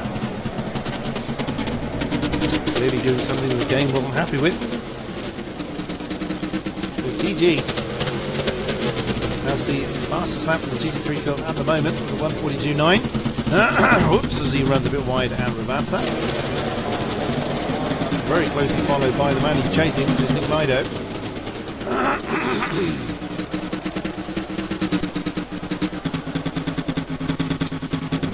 No good looking at me. Oh, that's is that F1 Racer there? Yep, that's Mr. Alcon getting past F1 Racer. He is in third position. It's going to be very, very soon before it's not going to be long before Colonel McCoy gets a lap on Mr. Alcon. There's K-Fran. There is Mr. Alcon heading down to Variante Alta as Colonel McCoy just finishes off Acqua Minerale. Who is close to one another? Yeah, Rygor and Fast Draw. There they are. Corvette now ahead of the Mercedes. That's coming through Trigado and Tamburello. Oops, and that is the Aston off. Fast Draw getting a bit wide. I think I was calling him a Mercedes earlier on. That's actually the Aston. beg your pardon. So Fastdraw has lost that position and lost further time on Rigor and the Corvette. On they go then. Still getting fairly spread out then. As we approach 2/3 distance. There you see Fragadros coming through the shot. So check in with everybody. So let's see who's still running. Conan McCoy then. That's led most of the way. Oh, Nick Mido and DG have just swapped position. Before I have a look at everybody. That's why Nick Mido is in the pits again.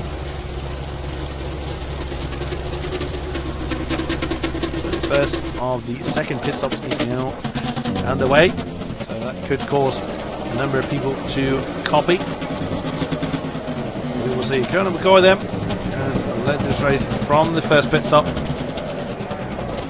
has been pretty unchallenged. Flash of the lights there to David Siska. It's fairly pointless, he doesn't have to yield. Fastest lap by this man, 134.632. Led for a long time. Flying K-Fran, our pole sitter, led the entire first stint. Chasing Conan McCoy since. Fastest lap of the race belongs to this man. That's what the lap times were. Conan McCoy crossing the line. He has done a 1:34.8. And that's Nick Mido coming out of the pits and a 1:34.6. for Flying K-Fran. 4.7 separate those two. As Flying K-Fran goes on to the marbles to get around Nick Mido. But, on he continues. Mr. Alcon then.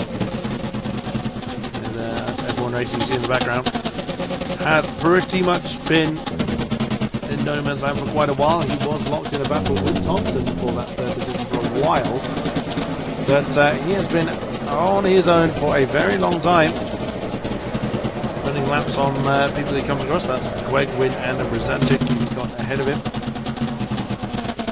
Thompson had some battles pretty early on in this race, was running third for most of the first stint, and has been in fourth for a while now. This is where the concentration starts to wane.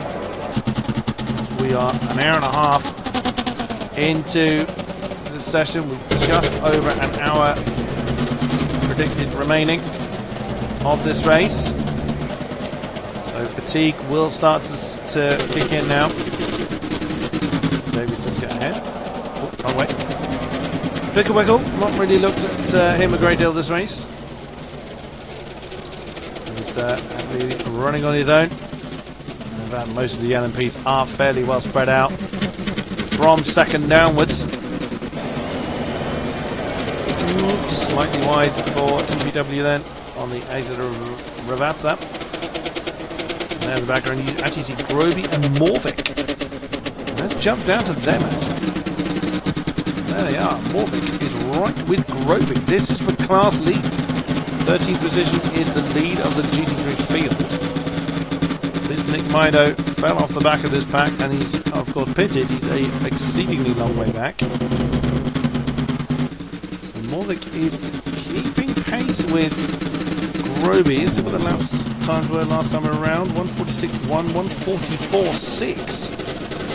Wow, that's quite a big difference. So assuming Groby made quite a big mistake on the last lap then, it's allowed the Aston to close in on them. That is Andrex you see in the background there. Morvik doing a pretty good job keeping tabs on the Mercedes, but as we've previously seen, that Mercedes is pretty damn fast in a straight line. Seems to struggle through the corners more than some of the other GTs. Back down towards Acro Minerale. More of the Astons. Oh, look at that. Look how Morvik's able to close right in on the back of the Aston. And there you go, that's the speed difference between the two. To Variante Alta. He's going to have to rely on a mistake of some description by Morvik to start to really pressure. Oh, nearly nudged into Andrex then.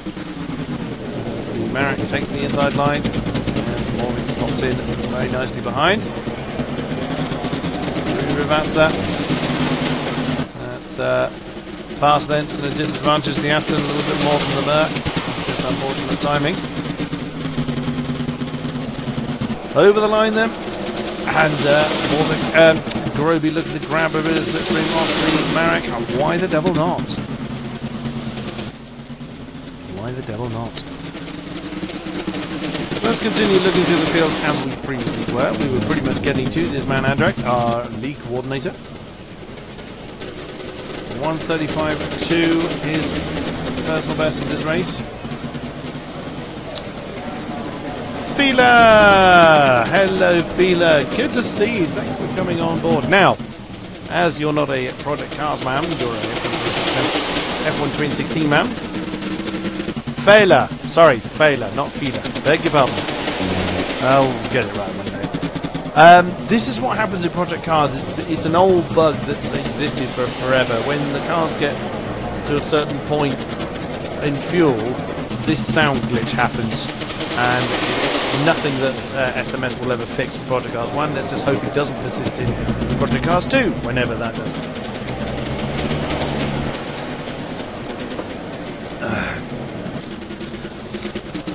But this race is now 1 hour and 30 minutes old. I've been recording for 1 hour 37 minutes, just gone. That does include the initial forming of the grid, which was approximately 4 minutes for the first lap and parade lap. So it was damn it. 1 minute 33 gone. 4 hour race. Just over an hour to go. 32 laps remain. Getting close to the 60 lap mark. He's in the pits. I was just thinking, he seems to have fallen off the back of Colonel McCoy for some reason.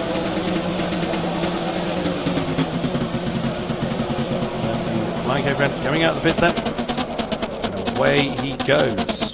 And we saw this in the first stint where K-Friend pitted earlier than Colonel McCoy. And it really paid dividends for the Colonel. And that is third place, Mr. Alcon, right ahead of him. Does Colonel McCoy pit? He does this time. He's covering off Flying K-Fran, and I don't blame him. I do not blame him at all. With K-Fran being so close at the end of the last stint, it's not surprising that he's covered him off this time. Let's keep an eye on our GT3 pairing. GT3 lead. Here it is as Groby being challenged by Morvik. Having a look at the inside of Variante Alta again. Again, Merc having the top end to keep him at bay. That is Merticario coming up behind them. Down the hill towards the Ravazza once again. I wouldn't be at all surprised to see quite a number of pit stops going on. Oh, look at that. Morvik is right with Groby, but there you go, that's the Merc pulling away yet again. And with a LMP in there for good measure as well. Now let's check in with where Colonel McCoy is. He's just coming out of the pits. Where is K-Fran? There he is, he's coming, it's going to be close. And Colonel McCoy resumes the race lead. Can we see K-Fran in the background? No, not quite. They resume with 7.9 seconds between them. So Colonel McCoy again gaining in the pit stops. It was less than 2 seconds or there or thereabouts when they pitted. Again, Colonel McCoy getting a shorter pit stop somehow. And away he goes. K-Fran then resumes his battle in second position. And there is Colonel McCoy. There is Mr. Alcon. Let's jump back down to our GT3 battle. There it it is, Morvik and Groby. Down towards Aqua Minerale. These two actually have the race leaders coming up behind them. And again, this is where the Aston is reels in the murk. You saw this with Nick Mido. And cannot do anything with it. Just does not quite have the pace to get past the Mercedes.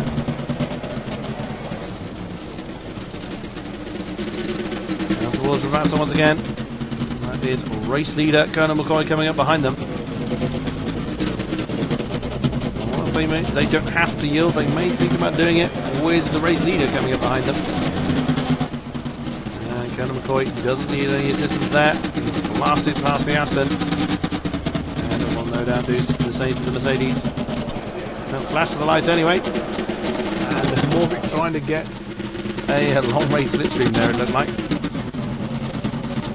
Ooh, that could have been nasty, but that's put Groby offline, and there's impact between the two. Oh, that's impact between Morvik and Groby. They resume in their original positions, but that of course has disadvantages the pair of them. Oh goodness me, as Groby was trying to resume the racing line, Morvik sadly slammed into the side of him. That has no doubt caused damage to both cars. Toes up. We'll see how the handling's been affected. That's Franco Drost just behind them. The hill through Piratella. Does look like the Aston can still maintain a tighter line through these corners than the Mercedes. Oh goodness me! Well, we really had to get out of that as Groby was actually surprisingly slow through those corners. So again, there's no impact there. There goes Franco Drost.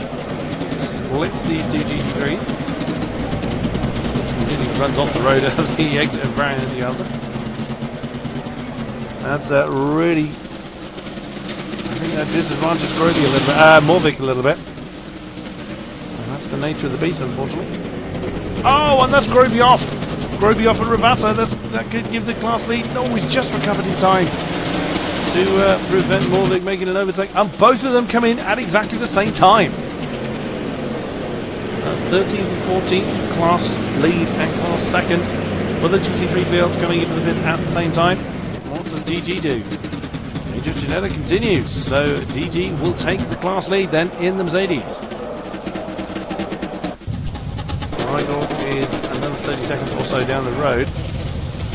Interesting to see who comes out ahead. And Andrex and Franco Drost is just swapped position. Because Franco Drost is in the pits. Andrex now has 45 seconds to catch up with Matcario for that 7th position. I see Andrex has been through the pits recently, so that gap will come down. Zapata. So there's some shuffling going on. Rigel's in the pits. That is why Fast George has gone through. Morvik is out. And where is Groby? Groby's still in the pits. Oh, Groby, a disaster. Disaster for him. Morvik's already gone. There he is. Morvik comes out in 15th position. And Groby's only just coming out of the pits now. That is a disaster for the Mercedes. And that's Nick Mido that's just got past him. So he's not only lost the class lead to Groby, but Nick Mido, his former sparring partner, has got past him as well. Disaster for the Mercedes. That's in fact his race already ahead. He'll yield, and there he goes. With race leader Flying K-Fran. Flying K-Fran's actually taken the lead from Colonel McCoy, I've just realised. So there's been an error there by Colonel McCoy. There's a couple of laps to go, it would seem. On board Colonel McCoy, just about. Flying K-Fran's up there somewhere. There he is, just going through Piratella now. So they're pretty close, but Colonel McCoy had that in hand. He's made a mistake somewhere. that's Mr. Alcon in the pits then, as Thompson takes that third position. So Conan McCoy's made a mistake, and there is who's that's just come through? That's Ticklish Picklewickle that's coming to the pits as well. So Morvik then effectively leads the G3 field. Technically it's this man Dangerous Ginetta who has got Andrex right on his tail. There goes Andrex. DG will, I'm sure, come into the pits pretty soon in that Mercedes. Fast draw. And that's Mr. Alcon falling through the field. Of course, there's and Ticklish Picklewickle as well, as they conduct their pit stop. There is Morvik. He's got a colossal lead in class then over Nick Mido and Groby. So we will see if Morvik can hang on to that, as that is Mertcario right behind him. We'll see how that one transpires. To jump back up to the front then, let's see what's going on with Flying K-Fran. That's actually Mr. Alcon directly behind him. There is Conan McCoy. It's a shame we didn't see what happened there.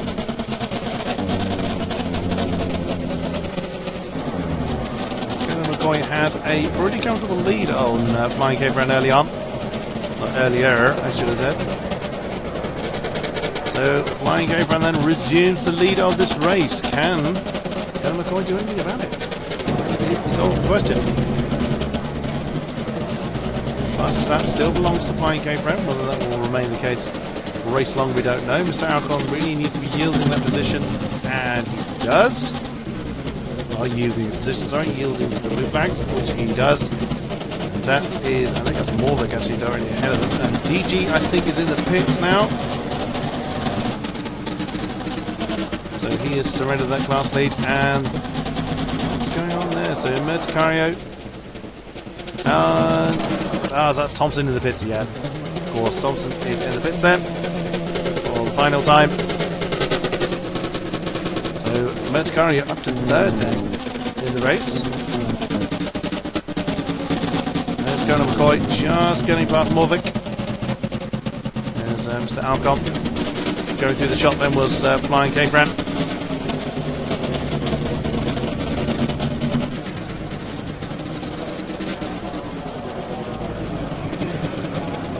That is what 3 seconds looks like. And Conan McCoy doing anything about it? Last time around 134.9 for Flying K-Fran, 135.1 for Conan McCoy. So assuming traffic was involved in those lap times, but generally K-Fran has had the quicker laps than Conan McCoy, but there's still another 26 of them to go. They have been racing for an hour and 3/4 now. This is really when fatigue will start to, well, if it hasn't already, this is when fatigue will really take its toll.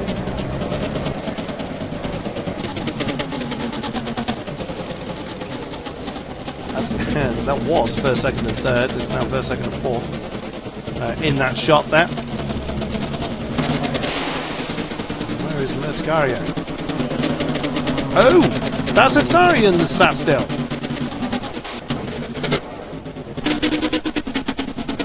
He's going again. I guess he wasn't sat still. I guess it was very, very slow. He may have had a cut track penalty coming out of Ravata. But that was a very slow moving Ginetta for a moment. How's Groby doing? Our former GT3 leader. He's about 5 seconds down from Nick Mido. Now third in class, fourth in class technically. 5.5 seconds down from this man Nick Mido. It's a couple of seconds down there as DG that's just gone through the shot. There you go. So that's Dangerous Ginetta who's second in class, 15th overall.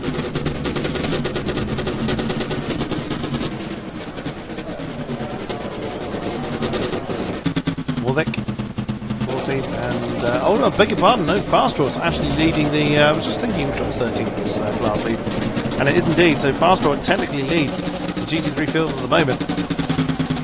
But he hasn't pitted second time around. He's still on one pit stop. So he's got Mr. Alcon directly behind him. And there he goes. And there goes the LMP on the Aston's inside. As Nick Minder and Dangerous Genetic get very, very close to Franco Trodes. And that's why. And Zapata is in the pits again.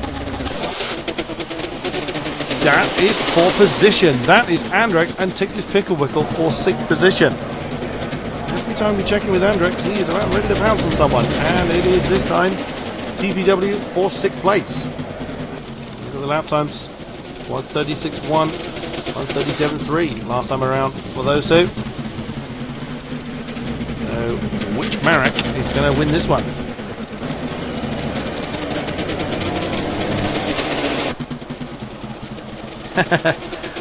Well, I will try and explain it for you, Faye.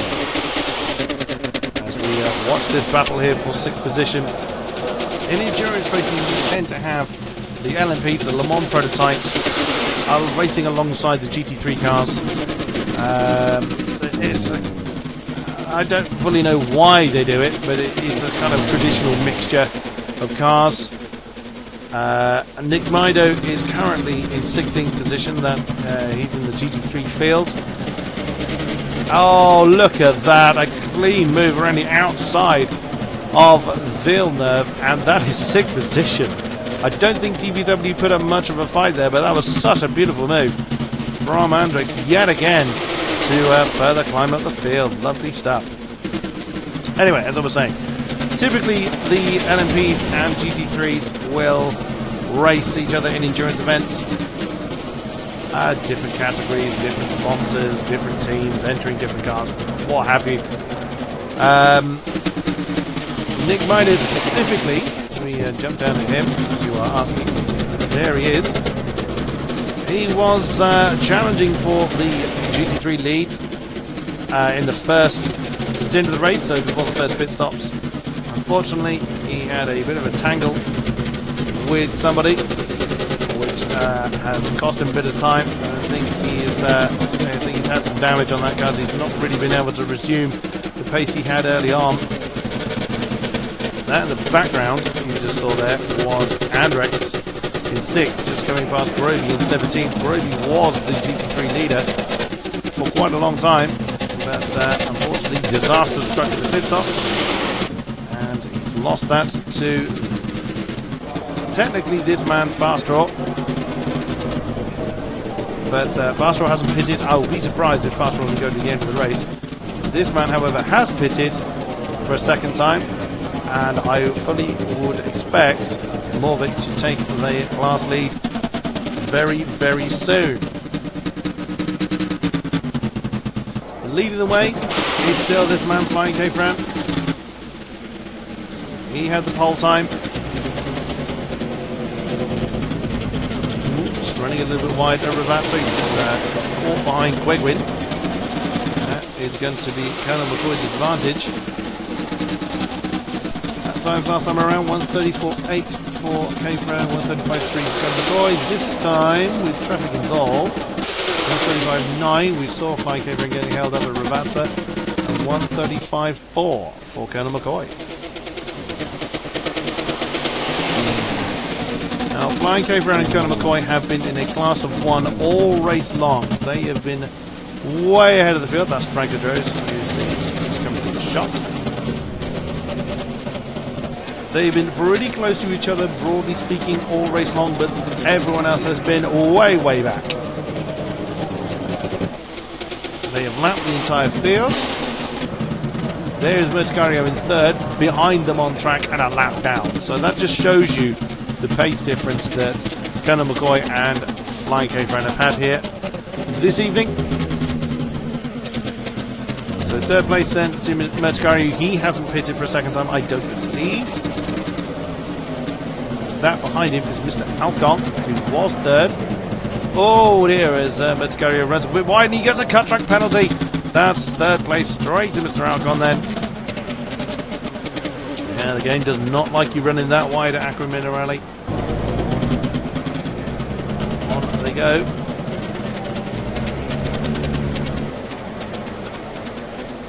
And so Mr. Alcon then resumes his third place in this race. Thompson, who was in third for a while early on, but he finds himself in fifth. It's about 20 seconds down from King-Kodiak. Like I say, I expect King-Kodiak in the pits pretty soon. And there you go. So King-Kodiak taking his pits up quite later than the rest of the LMPs, but taking it nonetheless. Let's jump back down to our GT3s because Nick Mido and Dangerous Janetta are pretty close.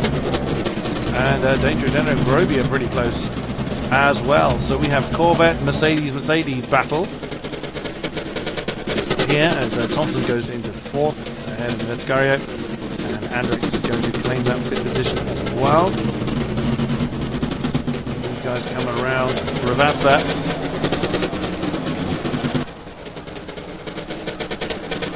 And DG's got Groby on his tail. Let's check the lap times are for these guys then. Fast draw 1:45.5 in the class lead. Norvik 1:44.7, Nick Mido 1:44.0, and Dangerous Janelle 1:46.1. So he's made a mistake somewhere. Groby 1:43.4, his personal best of the race. Who has got the class lap record? I think it's still DG. It is indeed. Dangerous Janelle is still the only man to break into the 1:42s.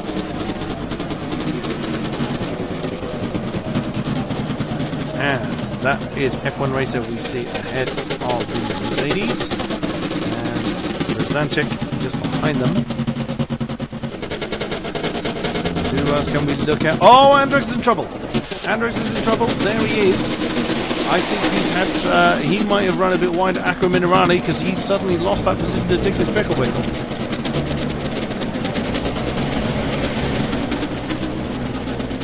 Was up into fifth. That's Zapata that's ahead of him in ninth.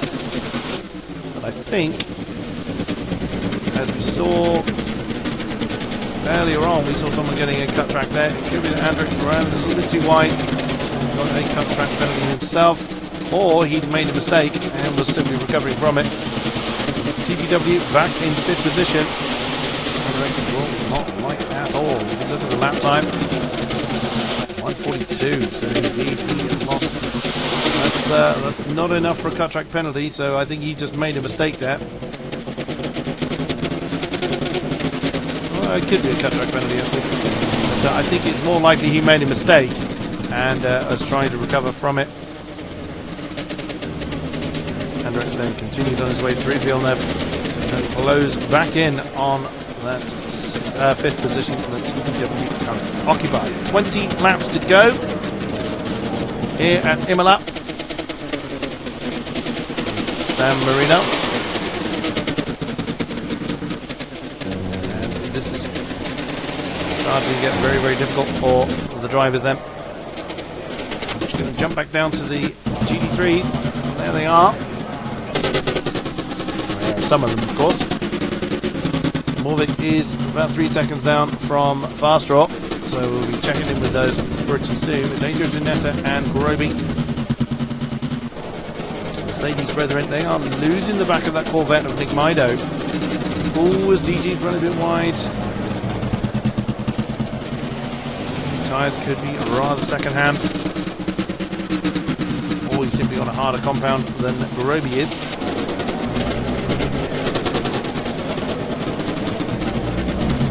Careful running wide there. On board with Groby's Merc.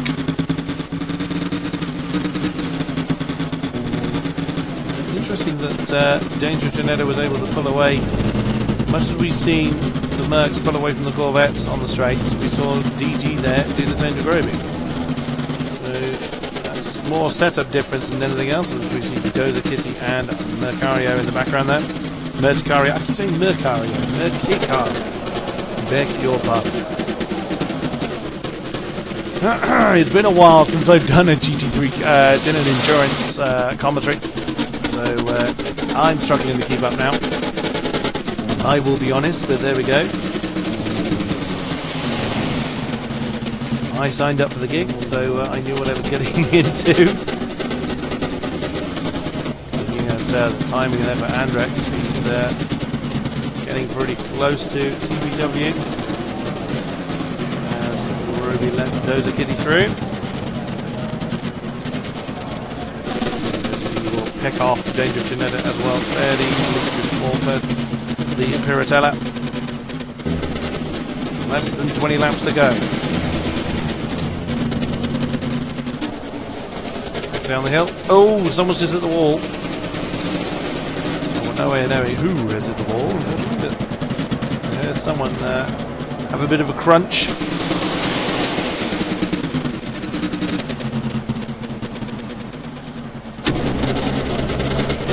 Quite a big collection of cars here. Look at the map. Again, actually quite compact here.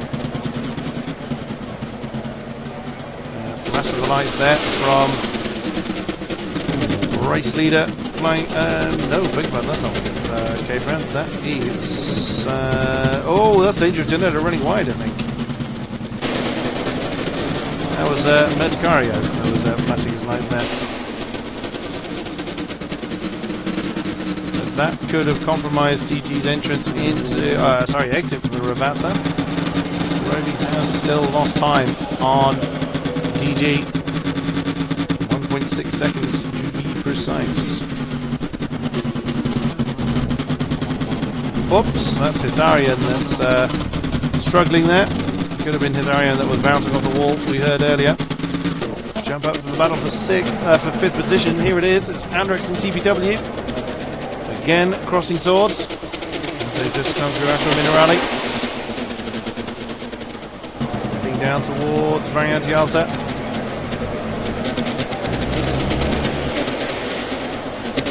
With Andrex. Down towards Ravazza once again. Oh, so close. I think Andrex had to get out of that a bit to avoid an impact.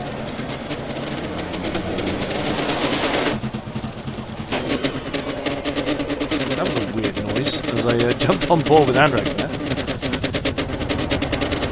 Sounds like someone's in the pits there. An infected space. Andrex not able to gain enough on TBW on the straight.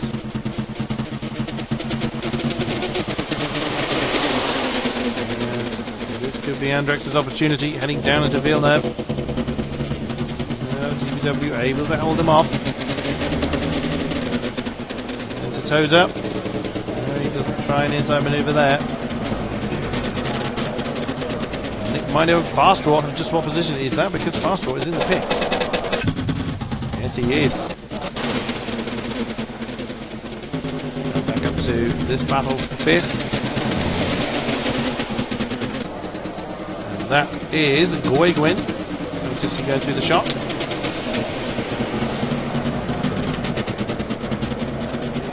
Will be done. Down towards Variante Alta. Oh, and that's TBW's gone really deep. That's going to compromise things for Andrex as well. He's right under the bumper. Look how close that is. You can probably tell the colour of TBW's underpants from there. Oh, and that's GT3 is probably going to put Andrex off. Not supposed to put him off, but he's going to have to change his attack plan there. Otherwise, he would have slammed into the back of Quigwin. This could be an opportunity for Andrex, again on board with his Marek. Gaining. He's getting into the slipstream. TBW's defending that inside line. Now Andrex switches to the inside. He's going to take that position. Can he make it stick? And it's job done. He's done it again through Trigado. Fifth place now in the hands of Andrex. With nearly 20 seconds between himself and Thompson, and with only 16 laps to go, that may be as far as his progress goes, but it's not going to stop him from pushing though, and already he's beginning to build a gap between himself and TBW. A valiant effort there from Ticklish, but not able to keep a blind Scotsman behind him.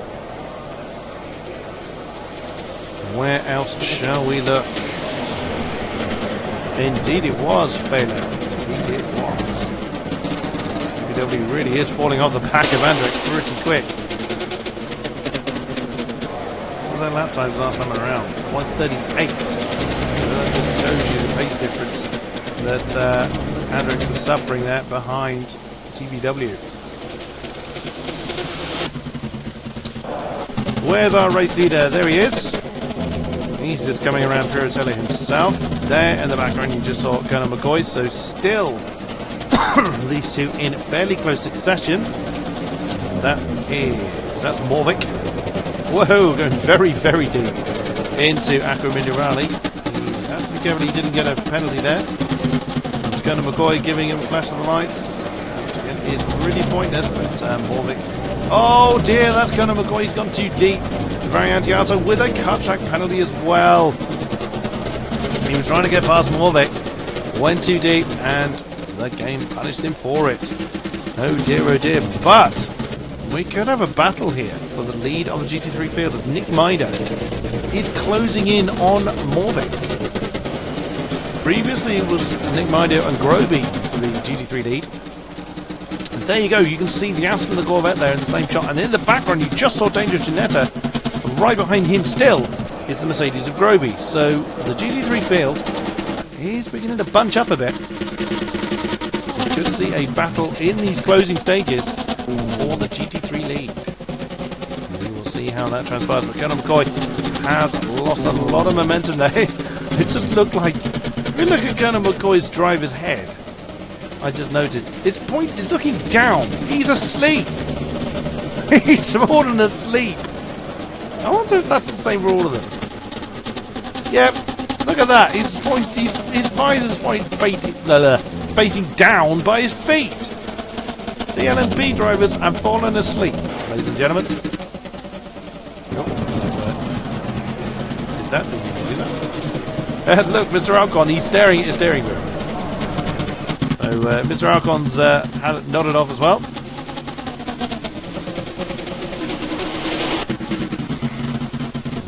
So Mr. Alcon, a lap down from the leaders and about 20 seconds-ish ahead of Thompson. He just has to maintain his rhythm, and that podium position will remain his. Let's check in with our GT3s, because they were beginning to get close. There is Morvic, leading the way in the Aston Martin V8 Advantage GTE. There, as the camera will catch up, there is Nick Mido. Lap times here, 1:46.3, 1:43.7. So Nick Mido really getting into his stride then. Let's see what they are this time around. DG 1:43.3, Groby 1:43.5. So these top four in the GT3 field are not too far apart. And that's 1:44.1 for Morvic, 1:43.4 for Nick Mido, 1:43.2 for Dangerous Ginetta, and 1:43.6 for Groby. So, ironically, of this pack of four, the leader of the pack, which is Morvic, is actually, was that time around, the slowest of the bunch. So a battle could well resume. So they're only about 10 seconds apart, 13th to 16th, give or take. So a battle is likely to resume then in the GT3 field. Has been nailed to the back of that Mercedes for quite a number of laps then, as that's Franco is coming behind him again. Groby and DG have been locked in that battle for a long time now. This is the closest position battle we have. Is this one here for 13th class lead.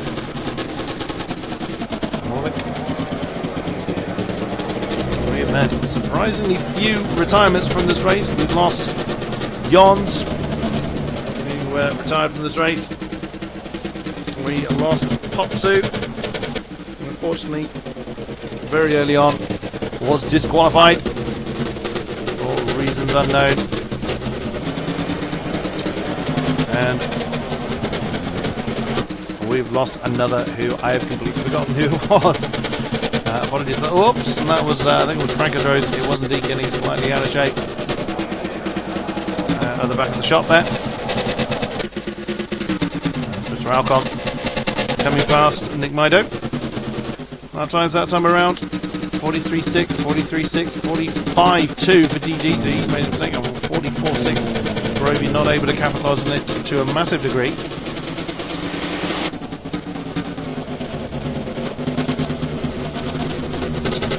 No, Failer, they're not equal. Certain cars are better in the straights, certain cars are better in the corners, but a lot of it comes down to setup. Some cars are just naturally better in a straight line than others. For instance, Hitharian is using the Ginetta.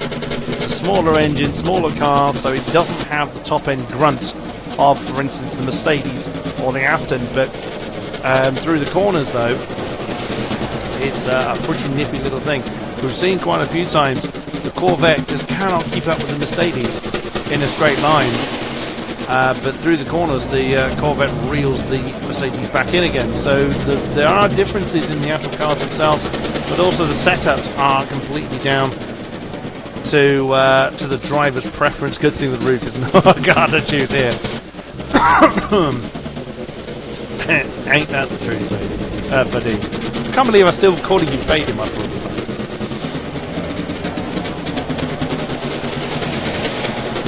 So, 11 laps to go here in Imola. Started lap number 80. My throat is just about hanging on in there. 7 laps again. 44.5, 44.0, 43.0, and 44.6 for the top three. In the GT3, I think that was more lag than it was actual spin there for Nick Mido. Excuse me. As Franco Joes gets through the field.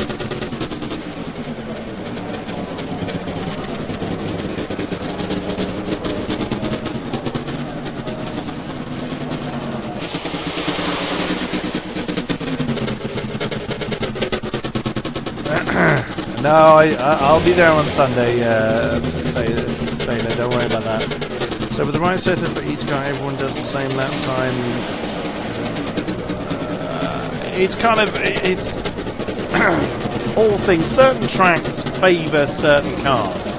For instance, in the current GT3 season, or certainly in the category I commentate on, in the Pro season, as Vadim can testify, kind of, the roof is a very roof-heavy field. Even though Vadim is in an Audi and is leading the championship, it's a roof-heavy field, so a lot of people going for the roof as it favours a number of tracks.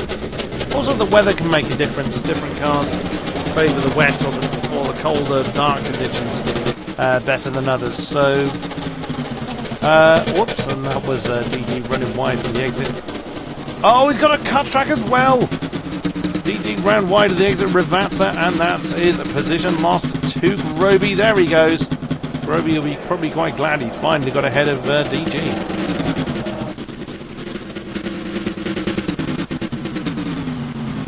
Well, there you go. The official answer from Vadim there.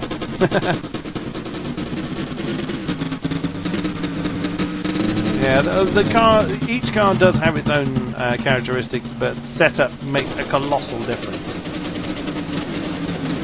The default setup is generally okay, but can be vastly improved upon. I mean, people have run the default setups before and done pretty well with them, so driver skill is still a factor to consider. But yeah, there's no equalisation that goes on in project cars as there is in F1 2016. We have got less than 10 laps to go. Flying K-Fran leads from Colonel McCall. Fastest lap still belongs to Flying K-Fran, and he's probably likely to stay that way as Colonel McCall struggles to get past Fast Draw. Third is Mr. Alcon.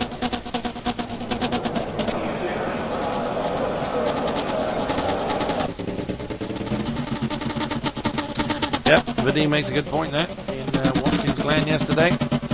Vadim had the measure of the roofs in the dry, but when the rain came, that was it. One tyre was away. Thompson is continuing his own pace in 4th position. 15 seconds down from Mr. Alcon. There is Andrex. Lead Marek. He trails a Thompson by 24.5 seconds, so he's settling in his position. 36.0 last time around, and he is getting to the back of Dangerous Ginetta, who has lost the back royally of Groby. So DG is really struggling now at the top end of the GT3 field. DBW is stuck behind Hetarian at the moment. In 6th position, he was battling for with Andrex, but he's now over 10 seconds down from the lead Barrett. Oh, excuse me. I apologise for the coughing there. Merticario in his maiden race here at AOR. Welcome to you.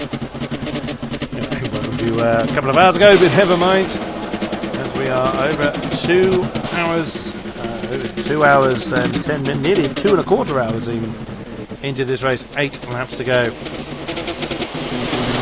It's more of a persistent cough at the moment, but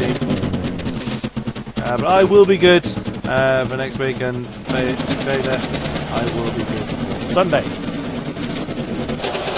Franco Droz continues his way on a pad. How on earth he does competitive racing on a pad, I would never know. Whoa, as he's gone deep into Tamburello, Tragado rather. He continues his way in 8th position. Another new name to AOR is Zapata. In 9th position, he's just come past Rigor. F1 racer, we've seen before. A familiar name to these parts. He's in 10th. And pretty much on his own, that is Racy the Flying Cape Apprentice ahead of him. 11th is Dozer Kitty. Because I've only seen Dozer Kitty in recent times in these endurance events. Indeed, Fredo. Speaking of which, we nearly actually know that point is Brzezinski. Commonly seen in the Mercedes in the T3 Pro category. In 12th, there is Morvik with Nick Mido right on his tail. And Andrex squashed in the middle. Andrex will ferret his way through. There he goes. So we have a battle for the GT3 lead. Oh, the irony. As a general GT3 commentator in a mixed class race, I'm commentating on the GT3 pack. Nevertheless, Aston of Morvik leads Nick Mido's Corvette. Nick Mido has been reining that Aston in for quite a time. Morvik has to hang on for another 7 laps as they cross the line. That's what it is from Nick Mido's perspective. He is definitely closing on that Aston. He's got the speed advantage in the straights. Can the Aston defend? Yes, he can. Into Tragado.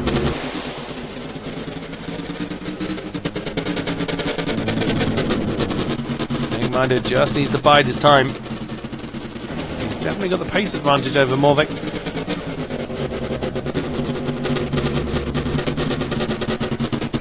This part of the track, it is all about cornering efficiency.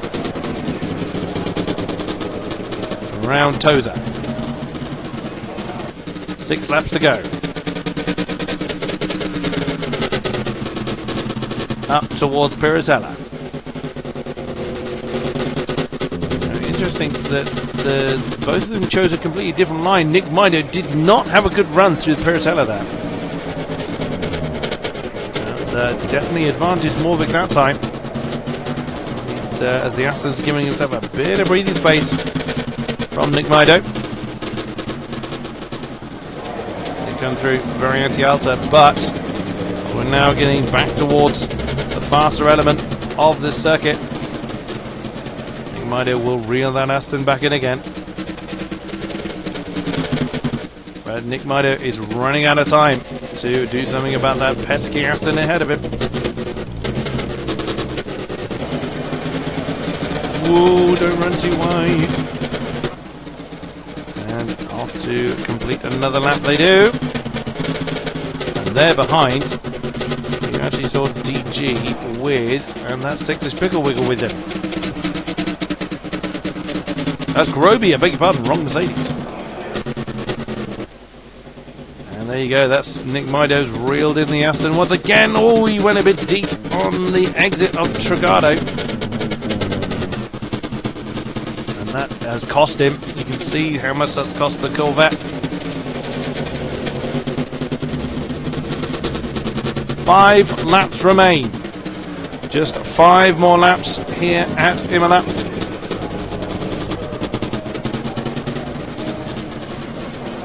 This will be when the drivers are just begging for that checkered flag. The arms are aching, the eyes are streaming.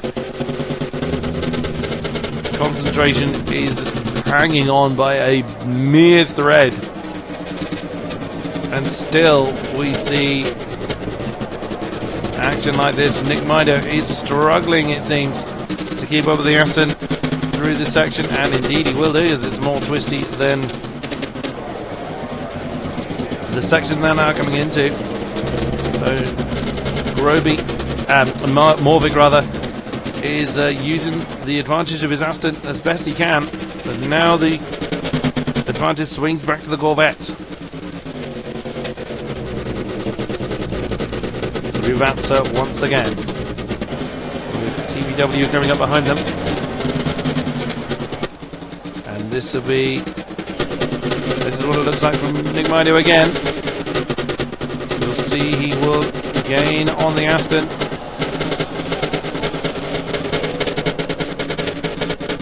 Hello 118, hello to you. And correct, I believe the RWD is indeed banned because it has a natural performance advantage over the LMP field.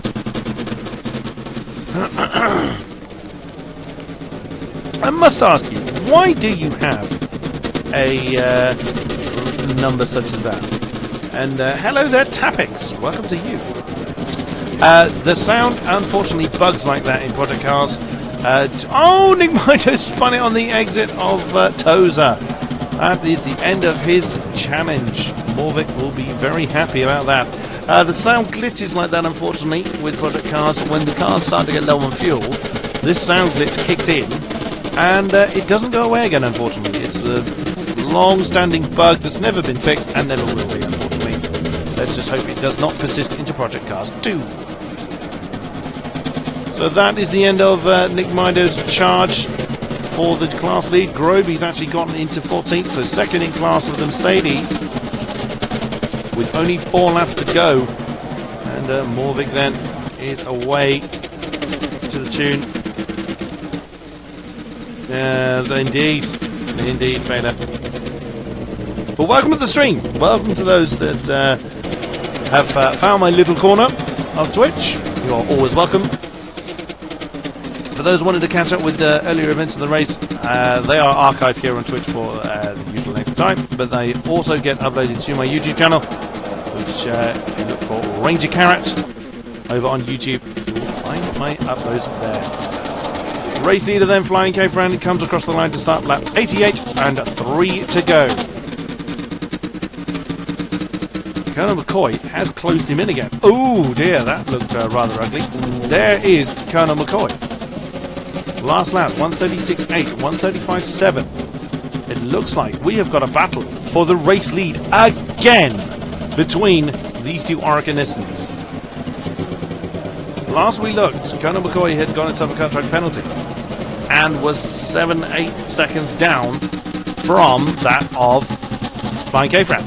But of course, Flying K-Fran's tyres could be dead. They pitted at exactly the same time in the second stint.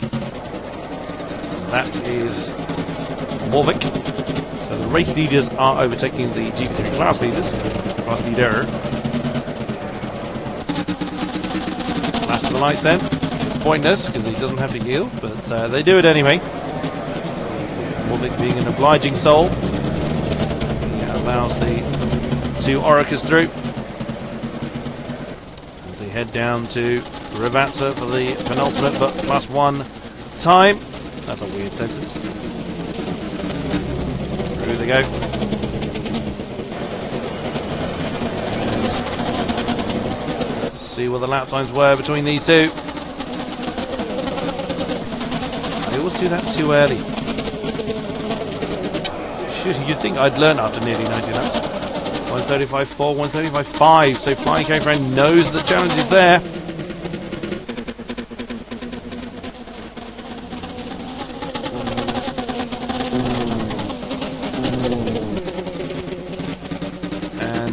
Just 2 laps remain. Penultimate lap then, so anyone involved in a battle, which essentially is Nick Mider on Groby. We have a look down there. There is the Mercedes. There's the Corvette, just caught to them at the point. Coming into Villeneuve. Oh, thought they were side by side for a minute there. Nick Mider trying to get that second class position. There's a faster on Gwegwin. Swap round. To be honest, one more, Nate, I don't really know the reasoning behind why the P20 is banned. It is for performance balancing reasons, but I'm afraid I don't know the finer specifics of it, as I'm not a driver. So I couldn't tell you from experience why the P20 is not run in this league.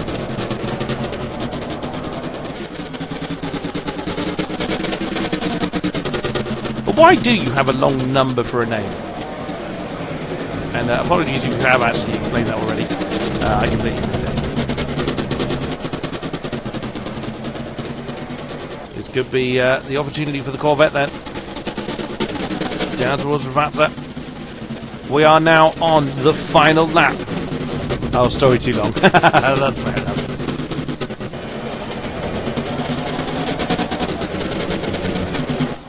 That Groby's really having to defend pretty hard from Nick Mido. This is on board now. Every time we've seen these two challenging along this line, and that's exactly what happens. The Mercedes just pulls away from the Corvette, but the Corvette reels him back in through the corners. That's what we've seen lap on lap on lap on lap between these two.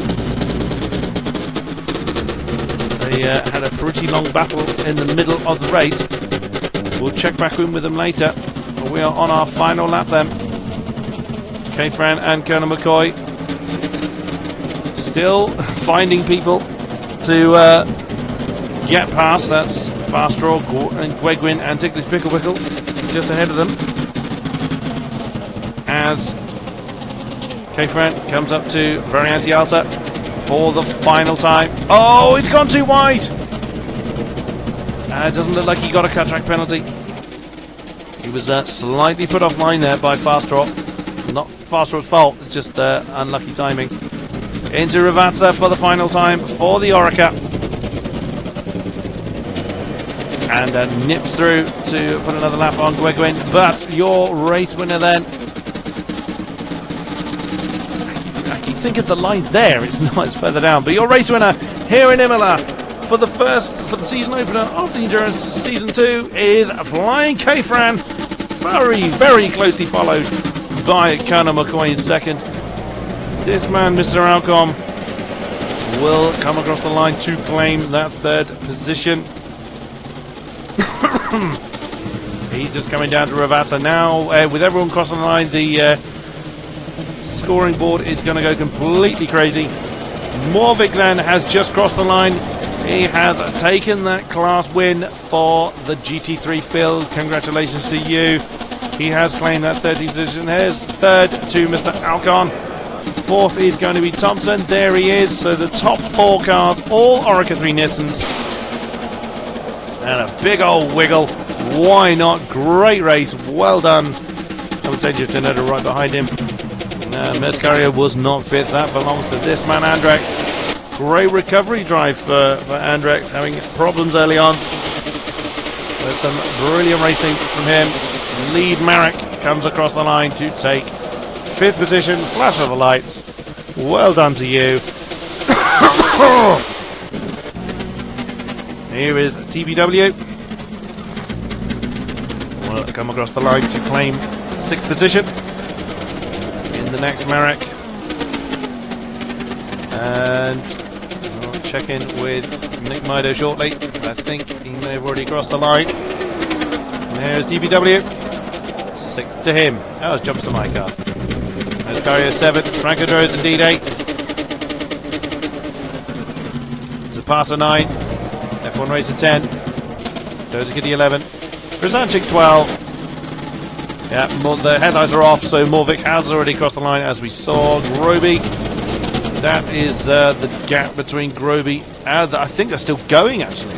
They are. I think Groby and Nick Mido. Oh no, they have crossed the line. Sorry. No, the main lights are off. It's those little side lights that are still on. So Groby did indeed keep Nick Mido just behind for 14th. 15th is Nick Mido.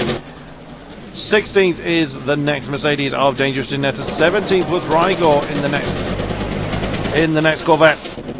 18 was Gwegwin. 19 Fast Draw. 20th, Tharian's already in the pits. And 21 was Infected Space. And the rest are DNFs. Ladies and gentlemen, that concludes the opening round here at Imola for Season 2 of the Endurance League. My name's been King-Kodiak and I have been the commentator throughout. My throat is ruined, but what a way to go. Thank you very much for those that have been with me throughout the stream. Apologies for those that missed the beginning because I'm a clot and I forgot to start it. Popsu got disqualified on lap 7 for reasons unknown. I do not know why, sadly, but and there you go. There is the official race confirmation. So that is it. Ladies and gentlemen, thank you very much for being with me throughout this race. It's been a great pleasure commentating for you all, and I will see you here for more AOR action. Thank you very much, and good night.